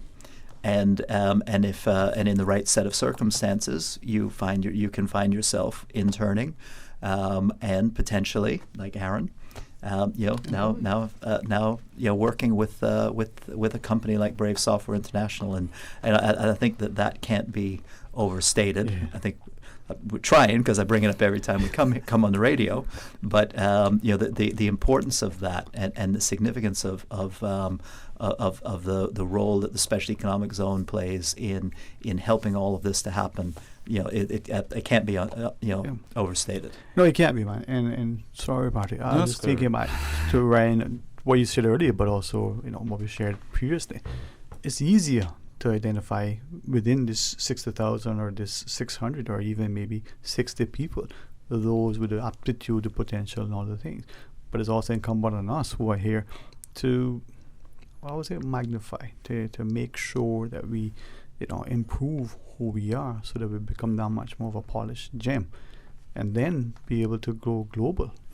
Can I just ask a general question? I'm not sure, Charlie, if you're the man for this one, but I'll throw it out there anyway. Sure. That is that we've heard a lot recently about skilled Caymanians who choose not to come back home. Mm-hmm. Is there an incentive program, or is there a method that you use to incentivize them to come back home eventually to utilize those skills? Well, I mean, from Ryan's perspective, I'll continue to use Ryan as an example. He would like to. They're trying to hire people with the right set of skills in Cayman, and it isn't an issue of which one do we select. It's actually an issue of is there enough available local talent. So I think within the kind of the tech industry, it isn't so much. I think that there are people who have the skills, and there's not demand for them. It's maybe connecting the opportunities with the demand. Sure. Because there are opportunities here for people who have gone away and or even that have acquired the required skills on island. But there is opportunity, and if being on this show helps us to connect with some of those people, that's great. But I think too, and not to put almost all of the weight on Ryan's shoulders, but I think people like you, people like your organization that has been such a public vocal champion together with Charlie, to say to the local populace, hey, listen, if you were Toronto or San Francisco or elsewhere, you'll be one in countless others, and it's going to be hard to find you. But if you're here and you're willing to step up, here's an opportunity. Now, if you don't cut the mustard, well, that's on you, but the opportunity is there. And I commend you for it. Yeah, and also it's a bit of a chicken and egg problem. We need to create the opportunities, and we need the people to fill those opportunities. So as we know, this island's massive for finance, for legal, that kind of stuff. We need to make it massive for tech. Yeah. Once people know that's the case, people will start doing that more in schools. And that's another big thing we're trying to do is education, going into schools, getting kids infused about this kind of stuff. Yeah, I think too it speaks to maybe, I'll be mindful because I don't want this one to be construed as such, to the political will, whether that's the big P, the small p, within the society to leverage the technology, to build that infrastructure, the investment, public, private, however, so that when we type our devices, we have access, not just for the financial services, but for the home user who wants to do something.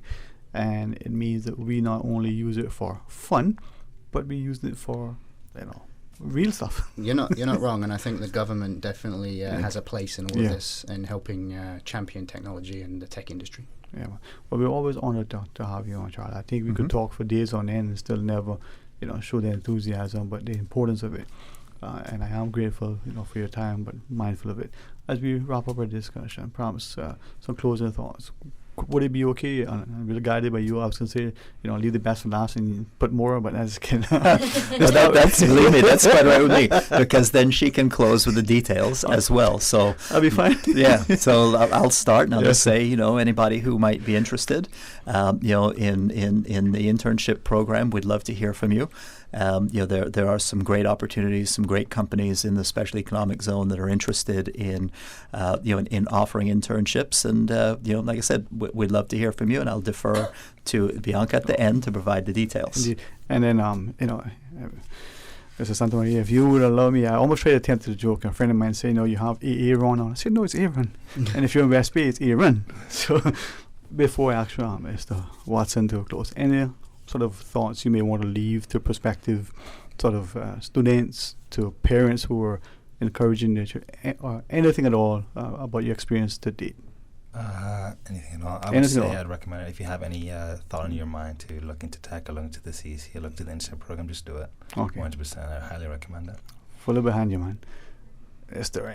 Yeah, I think I'm going to echo what Aaron said. We're always looking for enthusiastic people. Get involved. We're doing Digital Cayman. We're doing the CEC internships. Make your own projects. Get into tech. It's a good space. Thank you very much. And Ms. Mora, whether it's Enterprise Cayman or Cayman Enterprise City, whether it's Digital Cayman or whether it's just recognizing that we have a lot to leverage. Yeah. Yeah, definitely. Like we spoke about, the internship program applications are now open. We do close them on the 22nd of March. So try and get your application in before then. We're also hosting CV and interview workshops. So if you want more, if you want to build up your CV or know what to say in an interview, definitely shoot me over an email. You could find my email in enterprisekman.ky. So yeah. Thank you very much, and I'm really grateful you come on and make this investment of time and importantly, of time to remind us, to show us what we have. So, Charlie, hopefully we'll get to have you in often as you can. Yeah. All right. With that, we'll pause, and when we come back, MLA Kenneth Bryan will join us. Will we be teleporting him again today? Let's see. Stay tuned for Talk Today. Do you think my kid is not into that? When it comes to marijuana and other drugs, well, think again. Being a teen in this country isn't easy. They face a lot of pressures and might overlook the values you taught them. Even the teen least expected can be tempted to try drugs. As a parent, you are the biggest influence in your kids' lives. So when you're talking to them, be clear and firm about the subject of drugs. Listen to them. They might be at a crossroad and need your help. Talk to your teens about drugs before someone else does. For more information, call 949-9000 or visit us at www.ndc.ky. This message is brought to you by the National Drug Council.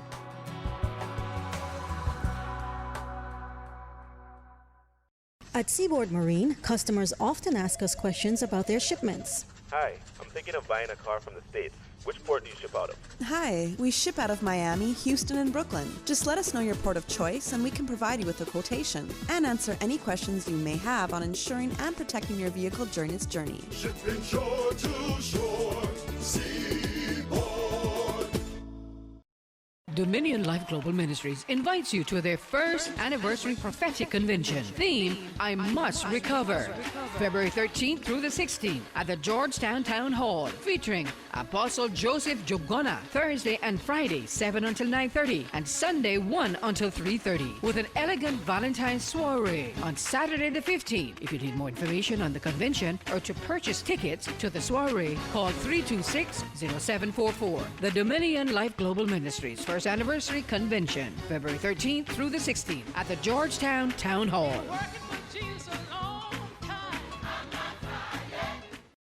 Preventing dengue is as simple as preventing mosquito bites. Use a mosquito repellent, wear protective clothing, and stay indoors during early dawn and dusk when mosquitoes are most active. Control the places around you where mosquitoes breed. Remove stagnant water in outdoor and household settings. As a weekly habit, persons should change the water in vases, clear the water in saucers under potted plants, and ensure air conditioner drip trays are free of stagnant water. Outdoor objects capable of holding water should be kept empty and preferably disposed of or put into dry storage if not used. These include open bottles and tins, watering cans, buckets, empty paint tins, and old vehicle tires. Do your part to control the spread of dengue. The dengue virus is an infectious disease transmitted through mosquito bites. Symptoms may come on as early as 4 days or as late as 3 weeks following an infection. There is no vaccine or specific medication to treat dengue. Symptoms of dengue include high fever, headache, pain behind the eyes, joint and muscle pain, and rash. If persons have any of these symptoms, they should go to the nearest health center or hospital. It is advised to drink lots of liquids and avoid medication that contains aspirin. Talk today.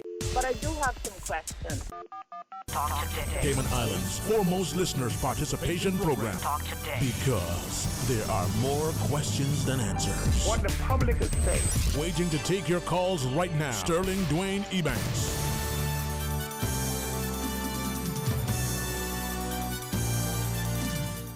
Hey, good afternoon and welcome back. Thanks for joining us, and together with the excellent company of Mr. Patrick Schmid, we go to our phones and we welcome, if I understood Miss Susan's sign language correctly, no, she is very specific, the excellent company of MLA, Mr. Kenneth Bryan. Mr. Bryan, good afternoon, sir.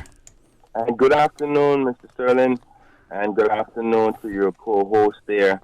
Good afternoon, I do apologize again today for not being able to be in the studios, but I made a decision that with circumstances that are happening with a family of a constituent of mine here at Health City, that I'm just not going to be able to make the show. But I want to not let you know this, not because of you in any capacity. This is the second time now, but we have some of my friends and constituents here at Health City, and the families are having difficult time trying to find healing.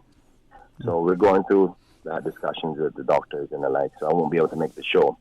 But I ask that all those persons in Cayman of faith, I know that there's many of you out there, you don't necessarily have to know the person, but whenever you have your conversation again with the Lord, just ask Him to send some prayers to all of those family members and friends and patients at both hospitals in Cayman, because you see the harm and the hurt that families and patients go through trying to get over the sickness of life, and it's not easy. So just a little bit of prayer would be a great blessing if you can send that. And I do apologize, Dwayne. No, man. I won't be able to make it to the show, but I know there's a lot of things that you can talk about.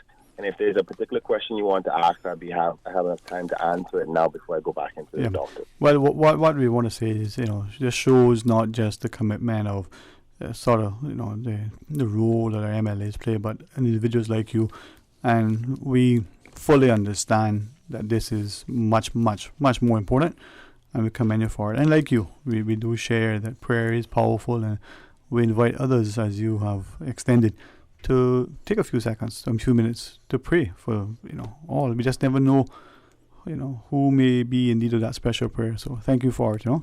Exactly.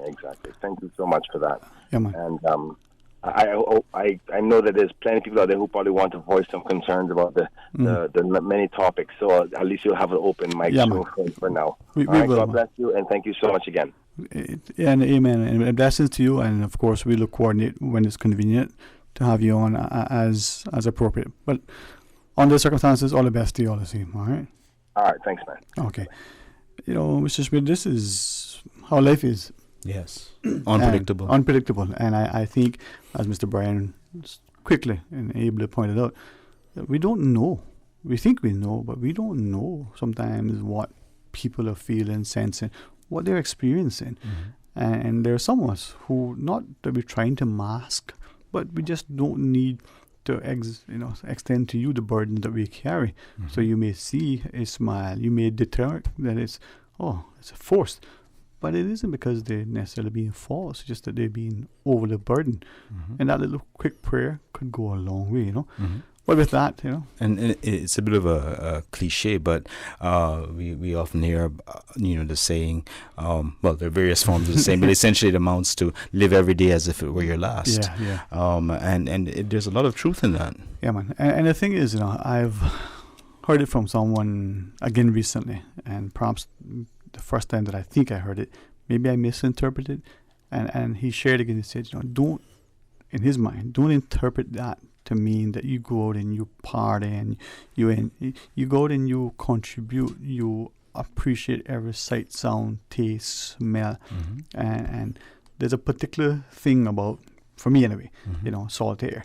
If it's particularly choppy, you can taste it even more, at least here, and it's pleasant. Now, I say that recognizing that unfortunately, many of us may not be as cognizant of the fact that there is decrease in air quality in this country. We don't... The world over. Well, we know it the world over. And we probably take it for granted here that there is no smog, no pollution, but yet, if you're willing to look just for a second, you'll see that it isn't as clear sky as it used to be, that the water quality isn't as good as it be, that there are certain times there is this haze, for want of a better word.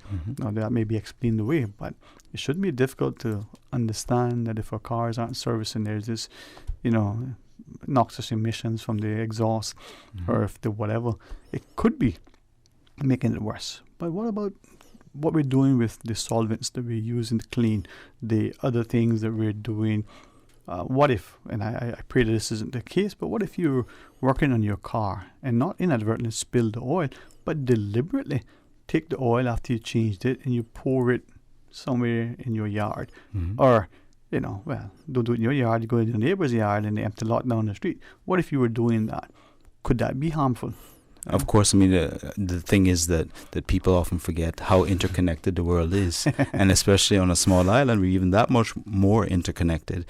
Hence, the other part of that cliche that I was referring to about plan for tomorrow, but live today as if it were your last. Indeed, man. But it segues very well into a lot of the very topical issues currently, inclusive of which I can think immediately of the recent passage in the Legislative Assembly of the private members' motion that talked about our carbon footprint and decreasing that. Of the recent initiative of the minister responsible, I'm obviously avoiding names for the time being, but of encouraging people to look more to electric cars, to hybrids, and so on, so that we can do our part to ensure that we have a better environment globally and in particular in Cayman. And I think that these are very positive steps, and I'm glad to see that our leaders are acknowledging the necessity for these steps. And then, of course, in today's compass, we see where there's a proposal for a 10-point plan about improving transportation, which includes environmental considerations. So there are a lot of things going on which we really need to pay attention to. Indeed. Well, for those of you who are joining us, very, very thankful, not just for his company, but if you don't mind, don't mind me saying, I say this seriously, your contribution, because not just having someone you can talk, about with and this and that, but someone who is read, who is informed, who's willing to share. And with that, we invite the public. If you want to contribute, 949-8037 or 1-800-534-8255. And then, of course, WhatsApp, 925-3261. I was just looking at a quick comment from the WhatsApp as you were sharing, and I mentioned air quality, and forgive me if the person who sent the message assumes that I should know. I probably do. The number looks familiar. I lost a lot of my contacts. but where I take a point to emphasize that is that just the very amenable, wonderful way, personable way the person sort of reference on the things. And to paraphrase, saying that we were taking for granted our environment, the quality of our air, and was sharing that they were just visiting a particular place, beautiful, very historic, but there's an element of smog. The air quality isn't that good. And yet here we are, you can go outside and you can stretch your arms and you can get a nice, good taste of fresh air. Yes. But we're taking that for granted. Yeah. And how long before, if we're not careful, that it will be compromised? Well, I wonder how many people actually feel that once it's damaged forever. Because the fact is that, at least my understanding is that you can actually make efforts towards and be successful in cleaning up to some extent air quality, for example. I know certainly from experience that was the case in London. When I first arrived there for university, the air quality was substantially less good than it is today. And there are many, many other examples of such things. I think California had, some of the cities, maybe LA, San Francisco, a couple of decades ago, but I can't tell you specifically, but I think I understood that the amount of money that was spent to, sort of clean the was exorbitant. But not just the money, but the things that they had to do. Now, what I say, prevention is better than cure. So what if, and go back to the whole issue of transportation, what if we're come to understand, and I won't profess, and for those who you say, but boy, he like Germany, even their football team. Well, I do, because back in the 70s, I got acquainted through reading and the like, that here's a country. Geography isn't a subject that I really cared for that much. I preferred economics. But that part of economics that touched on the geography, and that part of geography that touched on economics, I just loved it. The idea that Germany doesn't have a lot of sunshine when compared to Cayman, but they were looking at alternative energy, and in particular using the sun. I'm thinking they got sunshine, if there are 365 days a year, they got sunshine too, right? They were able to utilize it. We got 400 days of sunshine every year, and we're wasting it, doing nothing a little with it. But if they're also on their highways that travel at high rates of speed, have these huge vehicles to transport people and goods, and they're relatively clean, there is no noxious fumes, so to speak. And that's a large city, highly influential in the geopolitical landscape. Could we not learn from some of that? You mean the various cities? The various cities, yeah. And then go to other places. Yeah. Why is it that we always got to be behind the 8 ball? Well, I certainly wouldn't attempt to answer. No, that's not for you to answer. but I mean, certainly, I'm sure there are many people who have their opinions on that. Yeah. And it is a fact that here in Cayman, we are perhaps have a tradition of not planning as far ahead as many other countries have learned to do. And I'm not sure historically how much that varies from country to country. But by way of example, you mentioned Germany. I mentioned Switzerland, as I'm familiar with that, whereby they have an energy plan, which includes, of course, environmental considerations as a top priority, that goes ahead to 2085. And we're talking about 5 and 10 year plans, and which in many cases we have not yet instituted. Now, I don't say that as a criticism. No. I say that as something constructive that we should be more proactive in creating. And sorry. No. And I would ask you, and again, this is going to, a friend of mine 2+ decades ago introduced me to a phrase. I'm pretty sure he did. And you see how Miss Susan instructs people. Okay, before we go to the break, I'll just say it this way. What is it they say? You throw a rock into the pig pen, the pig that squeals is the one that got hit. So many people take it personal. But when we come back, could we ask that question?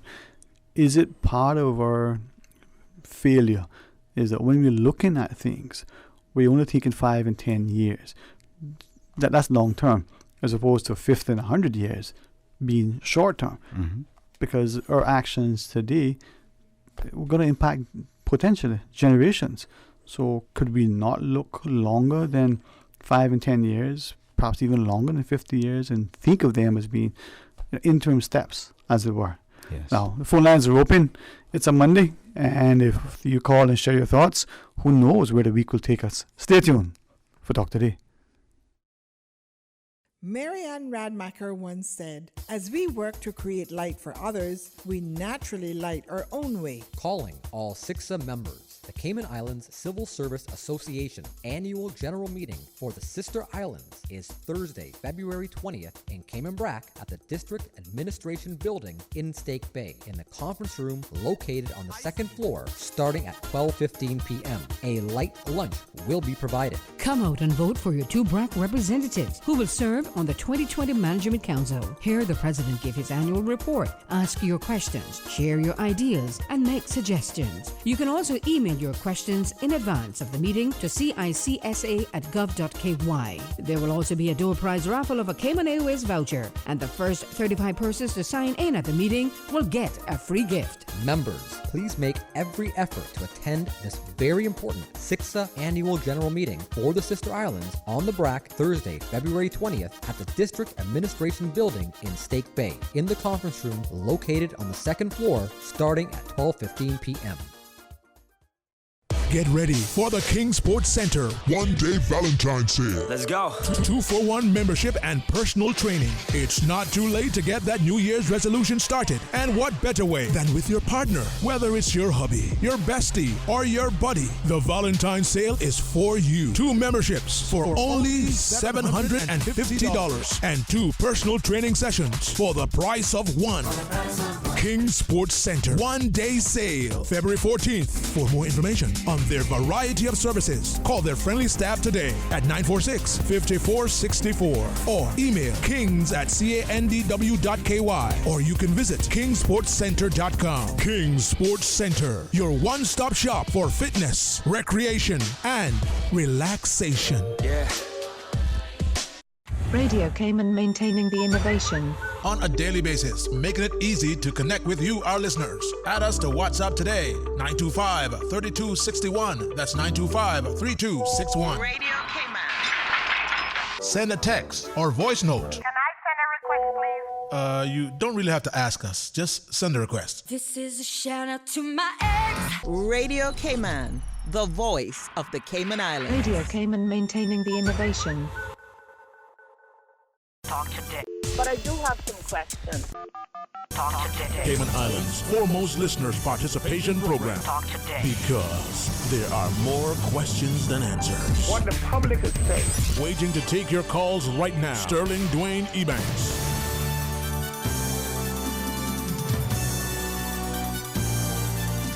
Hey, good afternoon and welcome back to Talk Today, and thank you so much for joining us in the studio. Excellent company of Patrick Schmidt. Patrick, I'm going to do something that I don't believe that I do enough. Certainly don't think I've done often enough. We have the great sort of direction of Miss Susan, and everybody knows that before there were sort of attempts at freedom of information, really came on was freedom of information, and before they were formalized internships, we usher all sorts of students through here every year, every month, and some of them stick. They become part of our team. Others go up, and as you can share, I won't embarrass the young gentleman, but you must watch Miss Susan, tutor him and thing. You think he was working here forever, right? Yeah. So good job. A natural pro. Yeah, I won't. Salute to you too, mate. But she's such a great teacher. You know what I mean?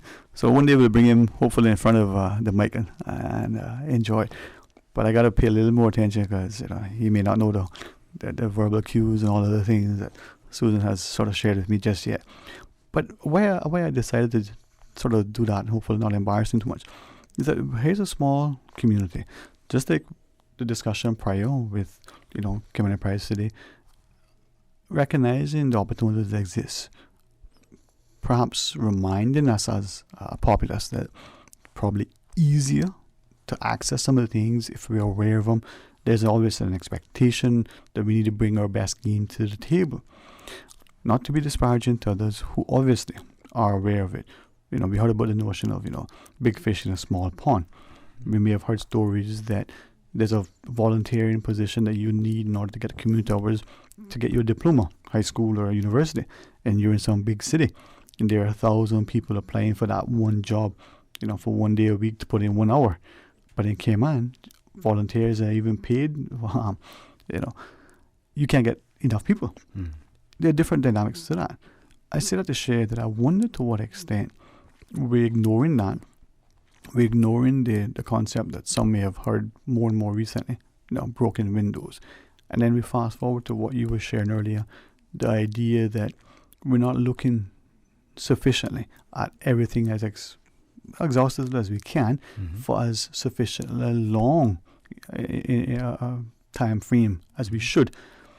Now, to maybe throw that rock in the pig pen and have a few squeals, what about the things that we have on the table? The quick wins, the short-term fixes, the 1 year, the 2 year, the 5 year, the 10 year, little things that we could work towards. Are we even considering them, implementing them, putting them into practice? I don't know. I just wonder. Well, my own opinion is that we have tried. When I say we, obviously we as a country, we as a people have tried to create medium-term plans at least. Vision 2008 is the one that comes immediately to mind. Of course, that was instituted way back in 1998. And some of the goals were met, but the majority, to the best of my knowledge, were not met. And part of that is because of this, of circumstances, insofar as in life, obviously, there are always, as you were saying earlier, unpredictable things which arise that you have to deal with immediately because they're emergency matters. But by and large, if we learn better, perhaps, how to continue with our bigger picture program whilst dealing with the emergencies that crop up all the time, I think we will be that much further ahead in terms of A, achieving the goals of the medium-term plans, as well as B, setting longer-term achievable and realistic plans. And, so now we're talking again about various long-term plans, Master Ground Transportation Plan again, Vision 2028, all kinds of other things that are on the table. But if we're going to commit to these things, and if we're going to ask people to commit to these things, then there has to be a 100% commitment to sticking to it, irrespective of distractions. Maybe I can ask, and only because of two things. One, I had shared towards the end of last year that going forward into this year, very deliberate, very conscious effort on my part to ask more provocative questions, to perhaps demand, if I use that word, of us to be willing to engage more publicly, civilly, responsibly, but not to the point where we're inflammatory. But hey, what about this? And it may be challenging the public or the private sector. It may be even challenging ourselves, but it's not to just rock the boat for so. Right. Too many are content with the status quo, even when it's not working for us. Yes. You know, we know our health is failing, but we don't want to get off the couch and exercise. We don't want to cut back on that thing that we know after we eat or drink, how it affects us in a negative way that we don't like. You know, our stomach doesn't feel well or whichever. We know things, but we don't want to do anything about it. Right?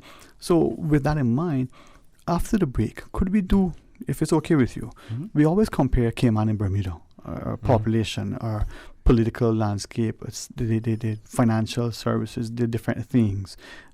There are obviously some glaring differences, but there are so many similarities. So do a comparison and then ask, if it's appropriate, to the listeners to weigh in and say, well, do you want Cayman to always just follow, lackadaisically go through the motions? Or could this country, with the resources, the financial resources, the people that we have here, I believe the desire to even be the very best and move forward, blaze the trails, have the best, infrastructure there is in terms of technology, the best educational system. And then are we willing as a populace to say, listen, we know that we won't get this until 100 years from now, so we won't benefit from it, but our children's children, and maybe our actions would have contributed. Do we have that resolve, that desire to make that level of sacrifice, and are we committed to it politically, economically, socially? Some of the things that we could maybe talk about. Yep. Wow, just on a Monday. All right, the phone lines are open, and as we come back from the news break, well, no prizes to the first caller. But guess what? If you call, you'll be the first one. Stay tuned for Talk Today. Today's biggest news. Radio Cayman. It's only 2 species that we have, on the island. Your voice, your choice. For today's biggest news. Access. Local, regional, international. This is headlines from Radio Cayman's newsroom team. Today's biggest news.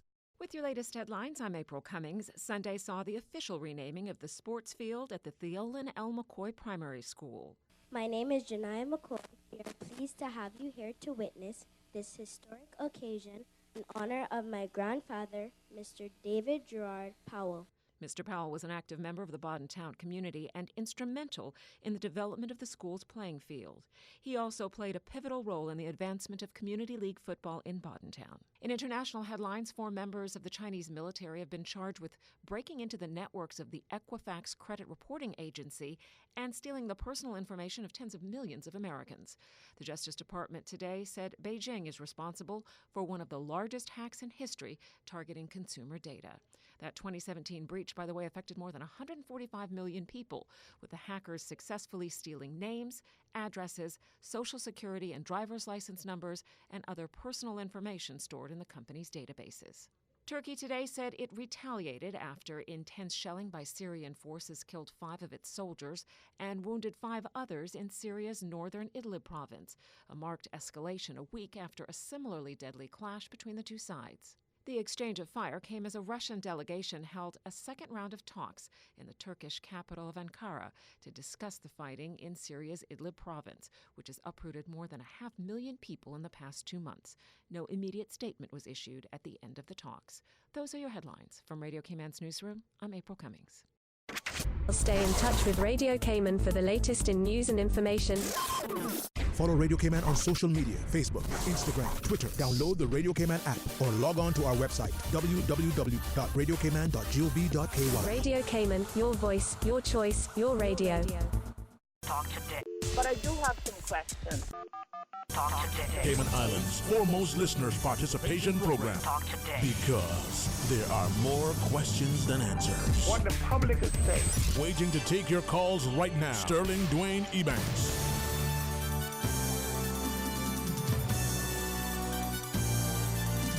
Hey, good afternoon. Welcome back to Talk Today. Thank you for joining us in the studio.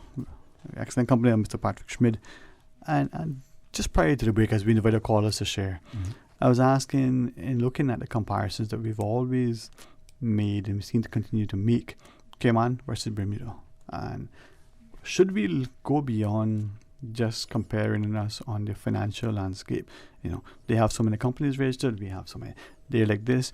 Are there things that are so similar that we miss? I mean, our size, we obviously a similar political history to some extent. Yeah, I personally think that both jurisdictions have a lot to learn from each other. We are different, but then there are probably more similarities than there are differences, especially since both jurisdictions are British overseas territories. We're all British overseas territory citizens. So for those purposes, we are certainly in the same category. And as we know, there's been increasing communication between the various between the two governments, and some joint efforts on the part of BOTCs generally with respect to negotiations with the UK and with other jurisdictions depending on the subject matter. Now, I made reference a little while ago, and by the way, I just want to say this as an aside, Dwayne, I agree that you're absolutely right, that it's important to have some provocation, and for people to understand that the idea behind the provocation is for positive and constructive growth together, rather than to be critical, just for criticism's sake. But I believe we have a call on the line first. Yeah, man. Well, as that, let's go to our phones. Good afternoon. Thank you for calling. Good afternoon, gentlemen. Good afternoon. How are you today? Not bad, not bad. Hope you're well too. Blessed, man. Thank you. Just an observation, right? These lights that they have at the pedestrian crossings along West Bay Road, right? When these lights are flashing, you can't really see that they're flashing. And the thing is, if you compare those to the ones on Elgin Avenue, they're completely different. They're brighter, right? Elgin Avenue, you have a light below it going across horizontally below the sign. And you can actually see that flashing when that's flashing, but the ones on West Bay Road, you can't see it flashing. So I know people should wait for cars to stop, but a car could be a long way off, and they're expecting you to see the light, but you just don't see those lights in sunlight. It works only at night, And even sometimes, sometimes, I'm so glad that you mentioned that, because I thought a couple of times, well, it must be my windshield, it must be my eyes. I didn't think they looked as bright, even in the night, especially around dusk. Yeah. Now, also, do you find that perhaps it's part of an education on behalf, part of us as the driver as well as us as the pedestrian, but the person approaches the crosswalk, I say that loosely, presses the button, and mid-step is already halfway out in the road. It's like as if they press the button and automatically that controls the car's brakes and the car stops. Is that what you're finding as well? Well, I am finding that, but you need to look at where the concern is, which is, well, the concern is all over the island, but West Bay Road in particular, they're normally American tourists on West Bay Road, so they're expecting the car to come from the other way anyhow. Exactly. So when they press the button, they're looking in one direction, but the car is coming from the other direction because they drive on the other side where they come from. True. And I share that with you. I again, they're in the road thinking it's clear, and that could be hazardous, Yeah, I recognize that with our visitors, but I also have seen, again, just my experience, and I've been deliberately looking, so maybe you see what you're looking for. But I've found two things that increasingly the people I perceive to be American tourists visiting, right? And you can ask, well, how do he know they're American? Well, you can judge for yourself. Be Canadian. Yeah. But they're being a little bit more cautious, and perhaps, hopefully that's because where they're staying or because of their sort of instruction when they get here. Remember now we're on the left, look. But what I'm finding is people that I think are living and working here just dashing across the road, and I say that politely, whether or not they press the light to cross, and the way that they're crossing the road is not only putting other motorists and users at risk, but themselves at great risk. Can I just add something here too as well? I was under the initial impression when there was discussion about the need for crosswalks on West Bay Road, in particular because of obviously the number of accidents that were occurring, some fatal, very sadly. But I had understood that the idea was to put more bridge-like passovers so that there'd be no interruption in traffic. And I was really surprised to see, especially the proximity of the and concentration of the crosswalks that have been very suddenly placed down there, and it interrupts traffic even more. Every 5 inches. Yeah, literally, and so it makes West Bay Road almost untenable, for any type of mass transport. If I could ask you, sir, with respect to your experience with the crosswalks, now, I believe that your observation is correct, that there's certainly less visibility for the ones on West Bay Road. But in your humble view, do you think that if the crosswalk lights were different, you press the button, it actually stopped the traffic or stayed on longer or was solid or somehow different, that would make it safer for the pedestrian as well as the motor user to see and then to stop and then to give way to the pedestrian? Yeah, I honestly believe that. Just looking at the ones on Elgin Avenue coming down, every time someone presses that light, I automatically see it because it flashes so brightly, and I don't know why there's some inconsistency. I mean, I thought we would purchase these things from out of one pool, You would think, Yeah, and stay consistent throughout instead of having different things all over the place. Maybe availability, but it is dangerous though. Right. Well, what about if I could ask then? Because the one in Elgin Avenue in particular is the one that is very noticeable. There are many of us using those crosswalks on bicycle, and there seem to be many cyclists who, I could be wrong, but I always thought that if you were riding a bicycle, you were sort of to treat yourself as if you were a motor vehicle in a sense, ride in the same direction as the traffic and behave the stop signs and do things like you were a motor vehicle. I'm seeing, the guy on the bike, and I use guy, could be girl, but probably more statistically more is the male, riding up, hits the button, and then makes a sharp turn to cross the crosswalk right in front of you.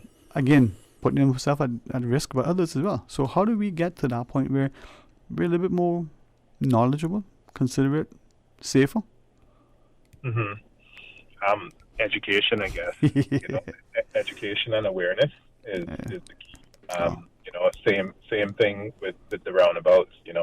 Education and awareness. There was another accident there 10 minutes ago down at Commander Bay, and I'm seeing 3 accidents one day sometimes right there. So obviously something isn't right. It's awareness. People know that you don't go on the outside lane to cut across a lane, or they should know. And use the indicator.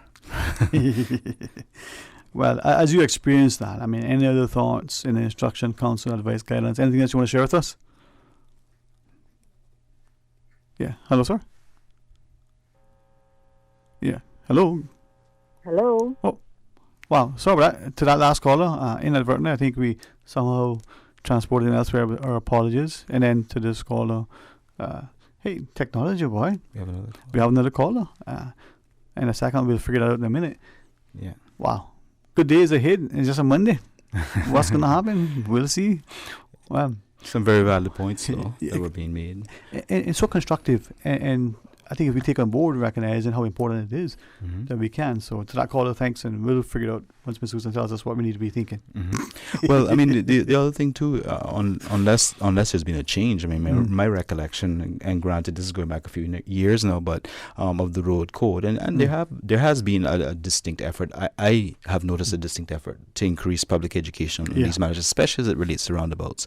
Of course, there's a need for that to be ongoing, but with respect to crosswalks, it has always been my understanding that obviously pedestrians always have right of way as a basic rule, and that as soon as the pedestrian steps onto a pedestrian crosswalk, then cars have an obligation to call, Yeah. to stop, pardon me.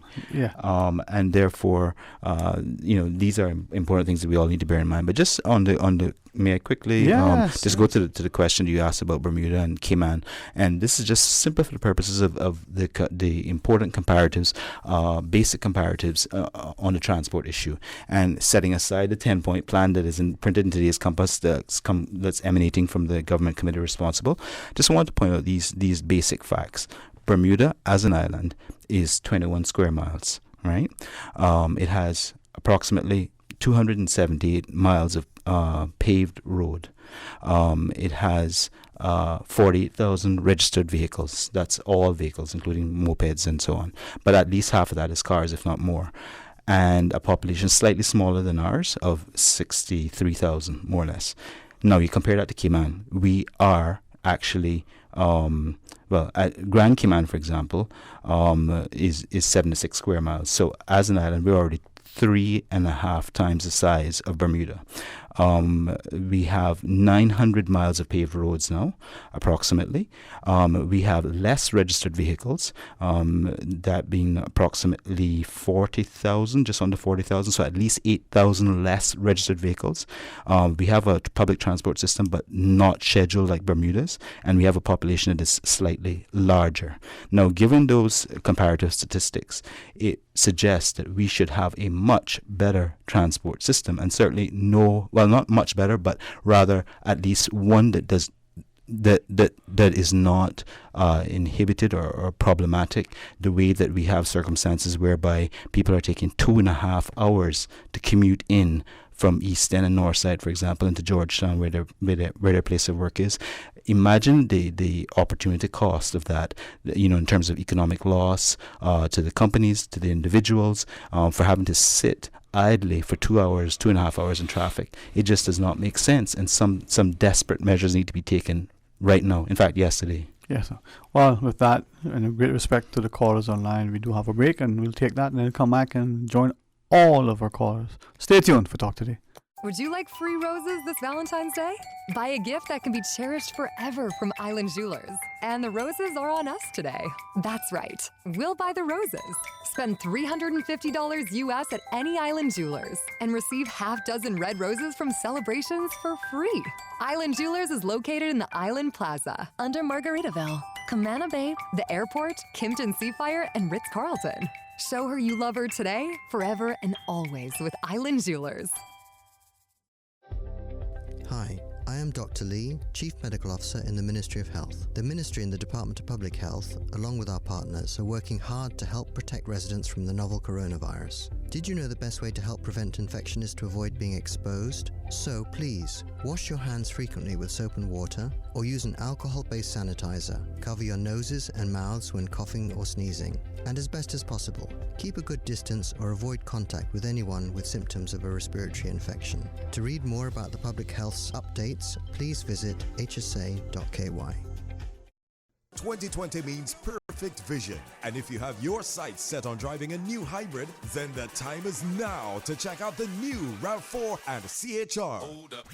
Just two of the many hybrid models that Vamped is bringing to Cayman. Whether you're looking for a smoother and quieter way of driving or want a car that maximizes fuel efficiency while minimizing emissions, there are lots of ways a new hybrid from Vamped can make the difference in your life. Hybrids save fuel, run cleaner, reduce CO2 emissions, and even recharge their batteries without being plugged in. So focus your 2020 vision on a new hybrid from Vamped Motors, and we will see you through. Come to Vamped, home of the hybrid, located on Walkers Road. Talk today. But I do have some questions. Talk today. Cayman Islands' foremost listeners' participation program. Talk today. Because there are more questions than answers. What the public is saying. Waiting to take your calls right now. Sterling Dwayne Ebanks.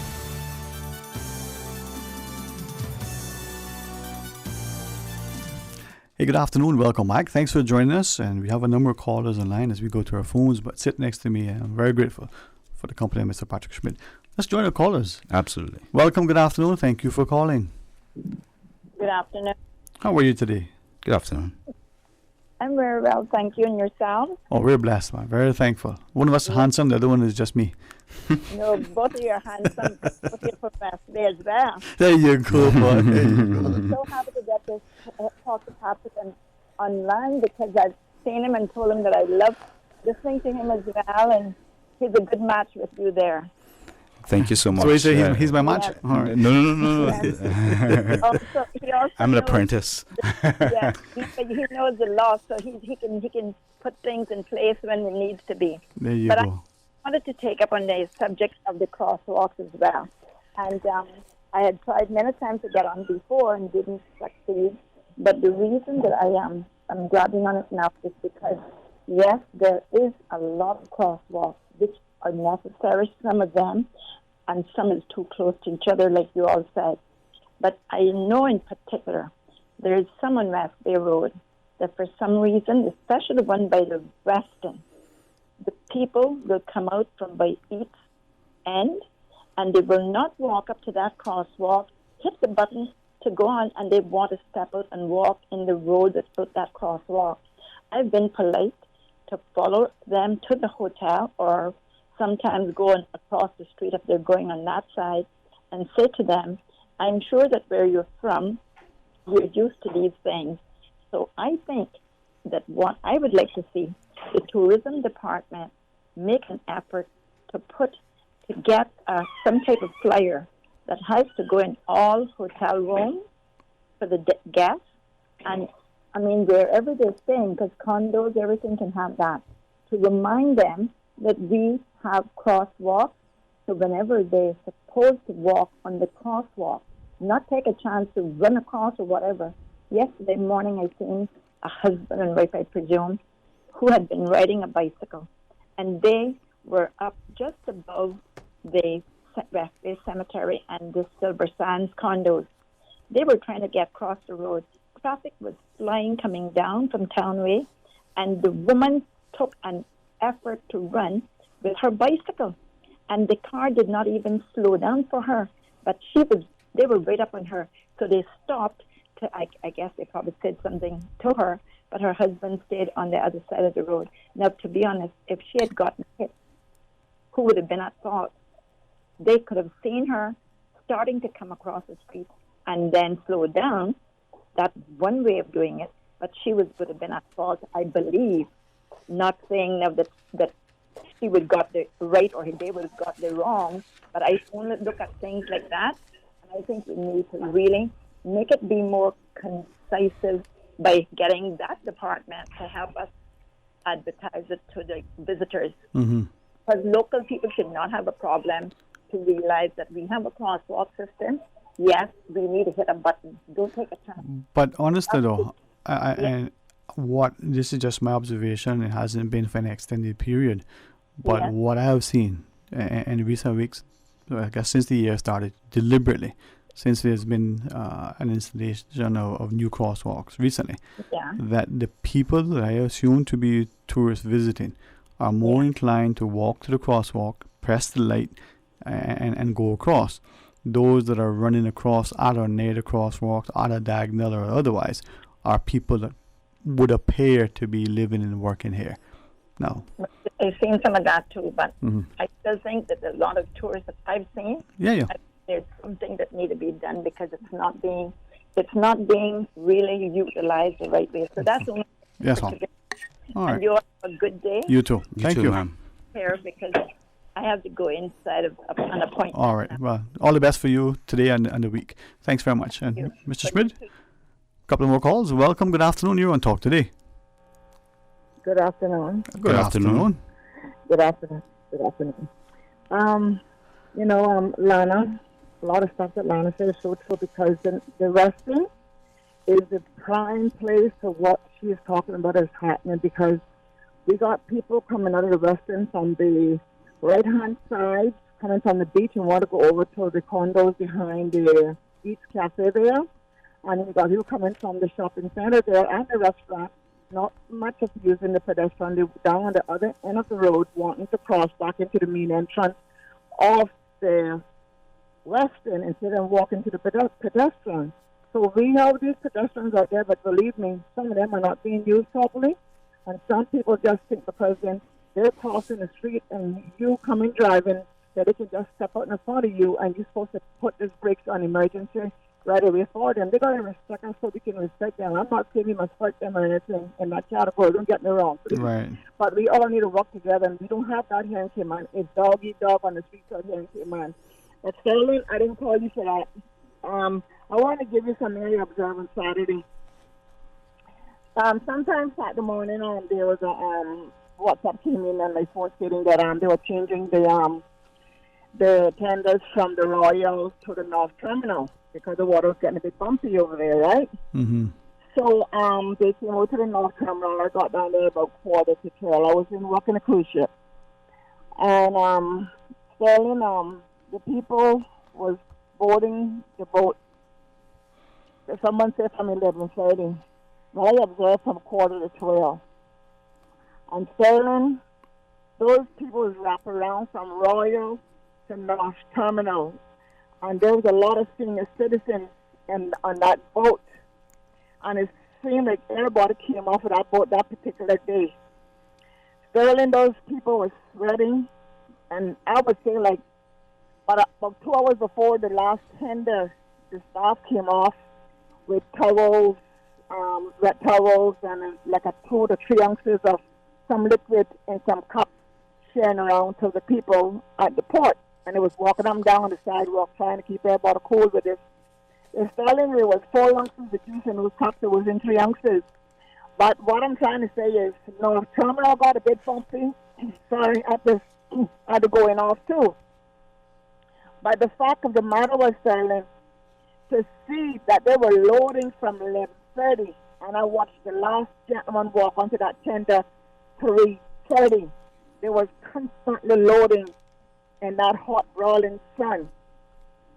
And a few visitors came up and asked the workers from the cruise ship if there was any special line for certain people with children and some of the senior citizens and all that kind of stuff, right? You know what the workers from the cruise ship tell them? No. In other words, first come, first serve. In Sterling, the gate they were going through at North Terminal, they had one local security there looking at their ID to go through that gate. One security. And one of those tenders hold over 100 and change of people on it. And I was told that the boat was supposed to have 4,700, including the staff. Sterling, I have never seen a boat take that long to load up, to go back out. The tenders take that long to load up to go back out to the cruise ship. Do you think that was deliberate to delay the loading so that the experience is soured? No. They didn't get enjoyed themselves on the island, Sterling, because one of the workers told me that they came in at 8 o'clock and they started letting off people at 9 o'clock. And they just started going back on the boat from 11:30, and the line was long from down at Royal all the way to North. That tells you that they didn't do anything very much. They might have been a couple of pre-booked that they had already booked, you understand?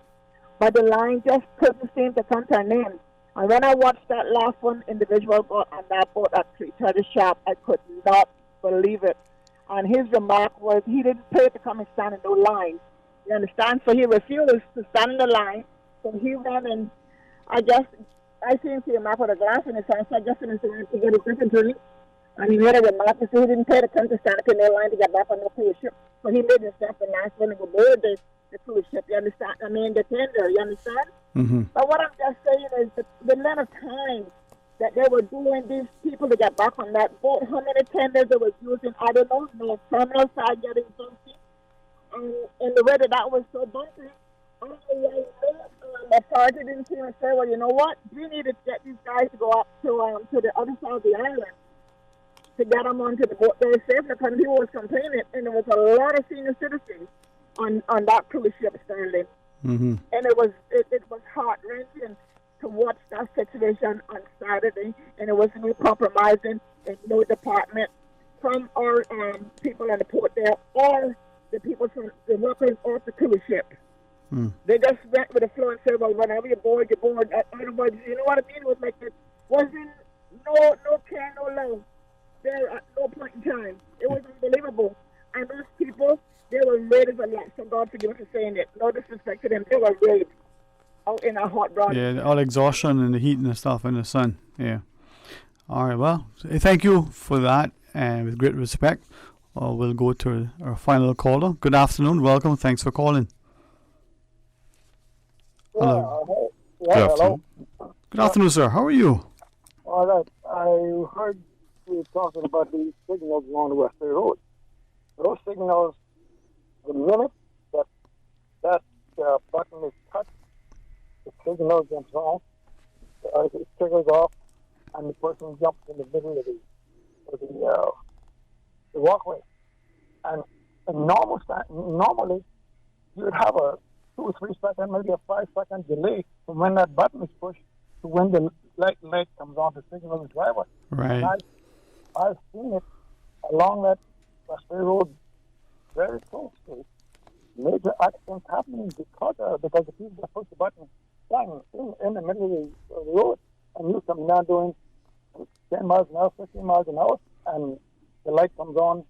Sometimes you can see them come in, and you think they're going to cross the road, and you're alerted.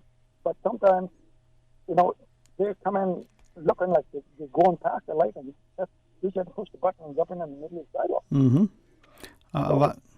I've actually seen them stepping out and then reaching back with a hand to then press the light, but they're already 2 strides into the street, into the crosswalk.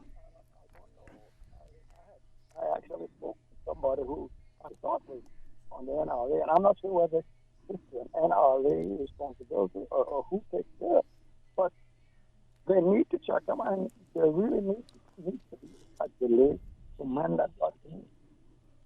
Mm-hmm. There really needs to be a delay from when that button is pushed to when the light comes on to give the driver a decent chance to stop. Yeah. And then I guess too, yeah. I don't know. So, but again, I think there's not enough education on all these things, and over the years, there's been some committees that has had conversations with the police, the hierarchy of the police department, pointing out a lot of these things to them, and there is no reason why there shouldn't be a program of public information continually going on about these things, realizing that we've got, I think, what is it? Am I right about it? I'm thinking of that 20,000 or 60,000, 40,000, 50,000 visitors coming into this jurisdiction in the next 6-7 days who don't know any of these things. So there should be a really mass public education in order for these things to move along smoothly. And to give the experience that much better, I don't know where the responsibility lies. Well, maybe I do, but anyway, wherever it does lie, I think it should be brought into force. And government in itself has a lot of capacity to deliver these public messages. So. Well, hopefully before too late we'll get and do it right. But I think the thing with the signal, it needs to be corrected pronto, because somebody it'll probably cause a serious accident one of these days. It's so unfortunate. Then it's too late. So. Yep. All right. So we'll keep digging on it, but thank you very much, sir. If I may, Dwayne, just add to what Mr. Loxley was saying, we there's a lot of inconsistency here, and I'm not pointing fingers either. No. But Mr. Loxley mentioned the police, but we must also remember that the National Roads Authority is actually the principal party responsible for the roads, and then we have planning and various other departments that have input into where and how and when, and public education and so on and so forth. And so these are all important things to bear in mind, but the message is clear, right? But there are some inconsistencies that I simply cannot comprehend. For example, or the main example being, we were just talking about the number of proximate crosswalks, say between West Shore and Galleria, for example, if you're going north. And then when you get further north, like what the two lady callers referred to, the Westin, and then you have across the street, you have places like, the Cayman Falls Shopping Center and other places. So it's not like even further north where you have nothing on the opposite side for people to walk to, and the speed limit is greater. It's 40 miles per hour as opposed to 25 miles per hour. But yet, even though there's a similarity between the circumstances at the West Shore and the circumstances by Cayman Falls, they only have the one crosswalk. The nearest crosswalk before that is by the Strand. So why do we have such a massive difference between crosswalks, the location of the crosswalks there, and then by West Shore and so on, we have one after the next, after the next, after the next. It seems to me that it should have all been done concurrently or not at all.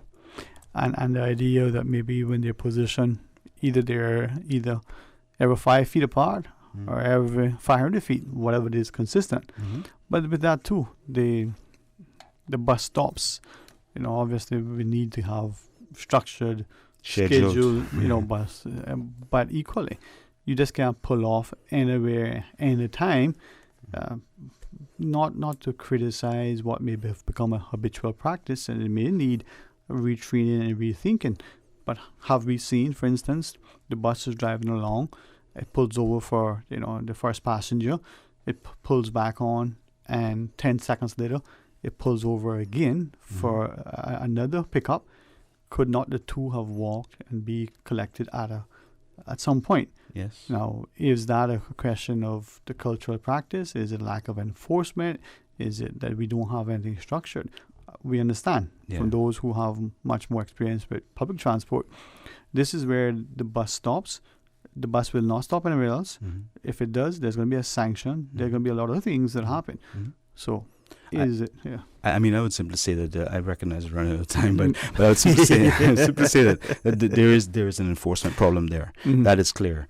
And the reason I say that is because we've all experienced situations in which the buses don't indicate, which is offense number one.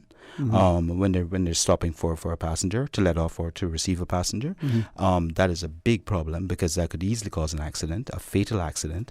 And the second thing is that I find increasingly buses are stopping in the road without pulling over, so that they can ensure that they can get back in as quickly as possible. Yeah, I mean, we look at again practices of us as people that maybe we're not considerate enough. Maybe we're just selfish. I'm not sure. Maybe it's everything.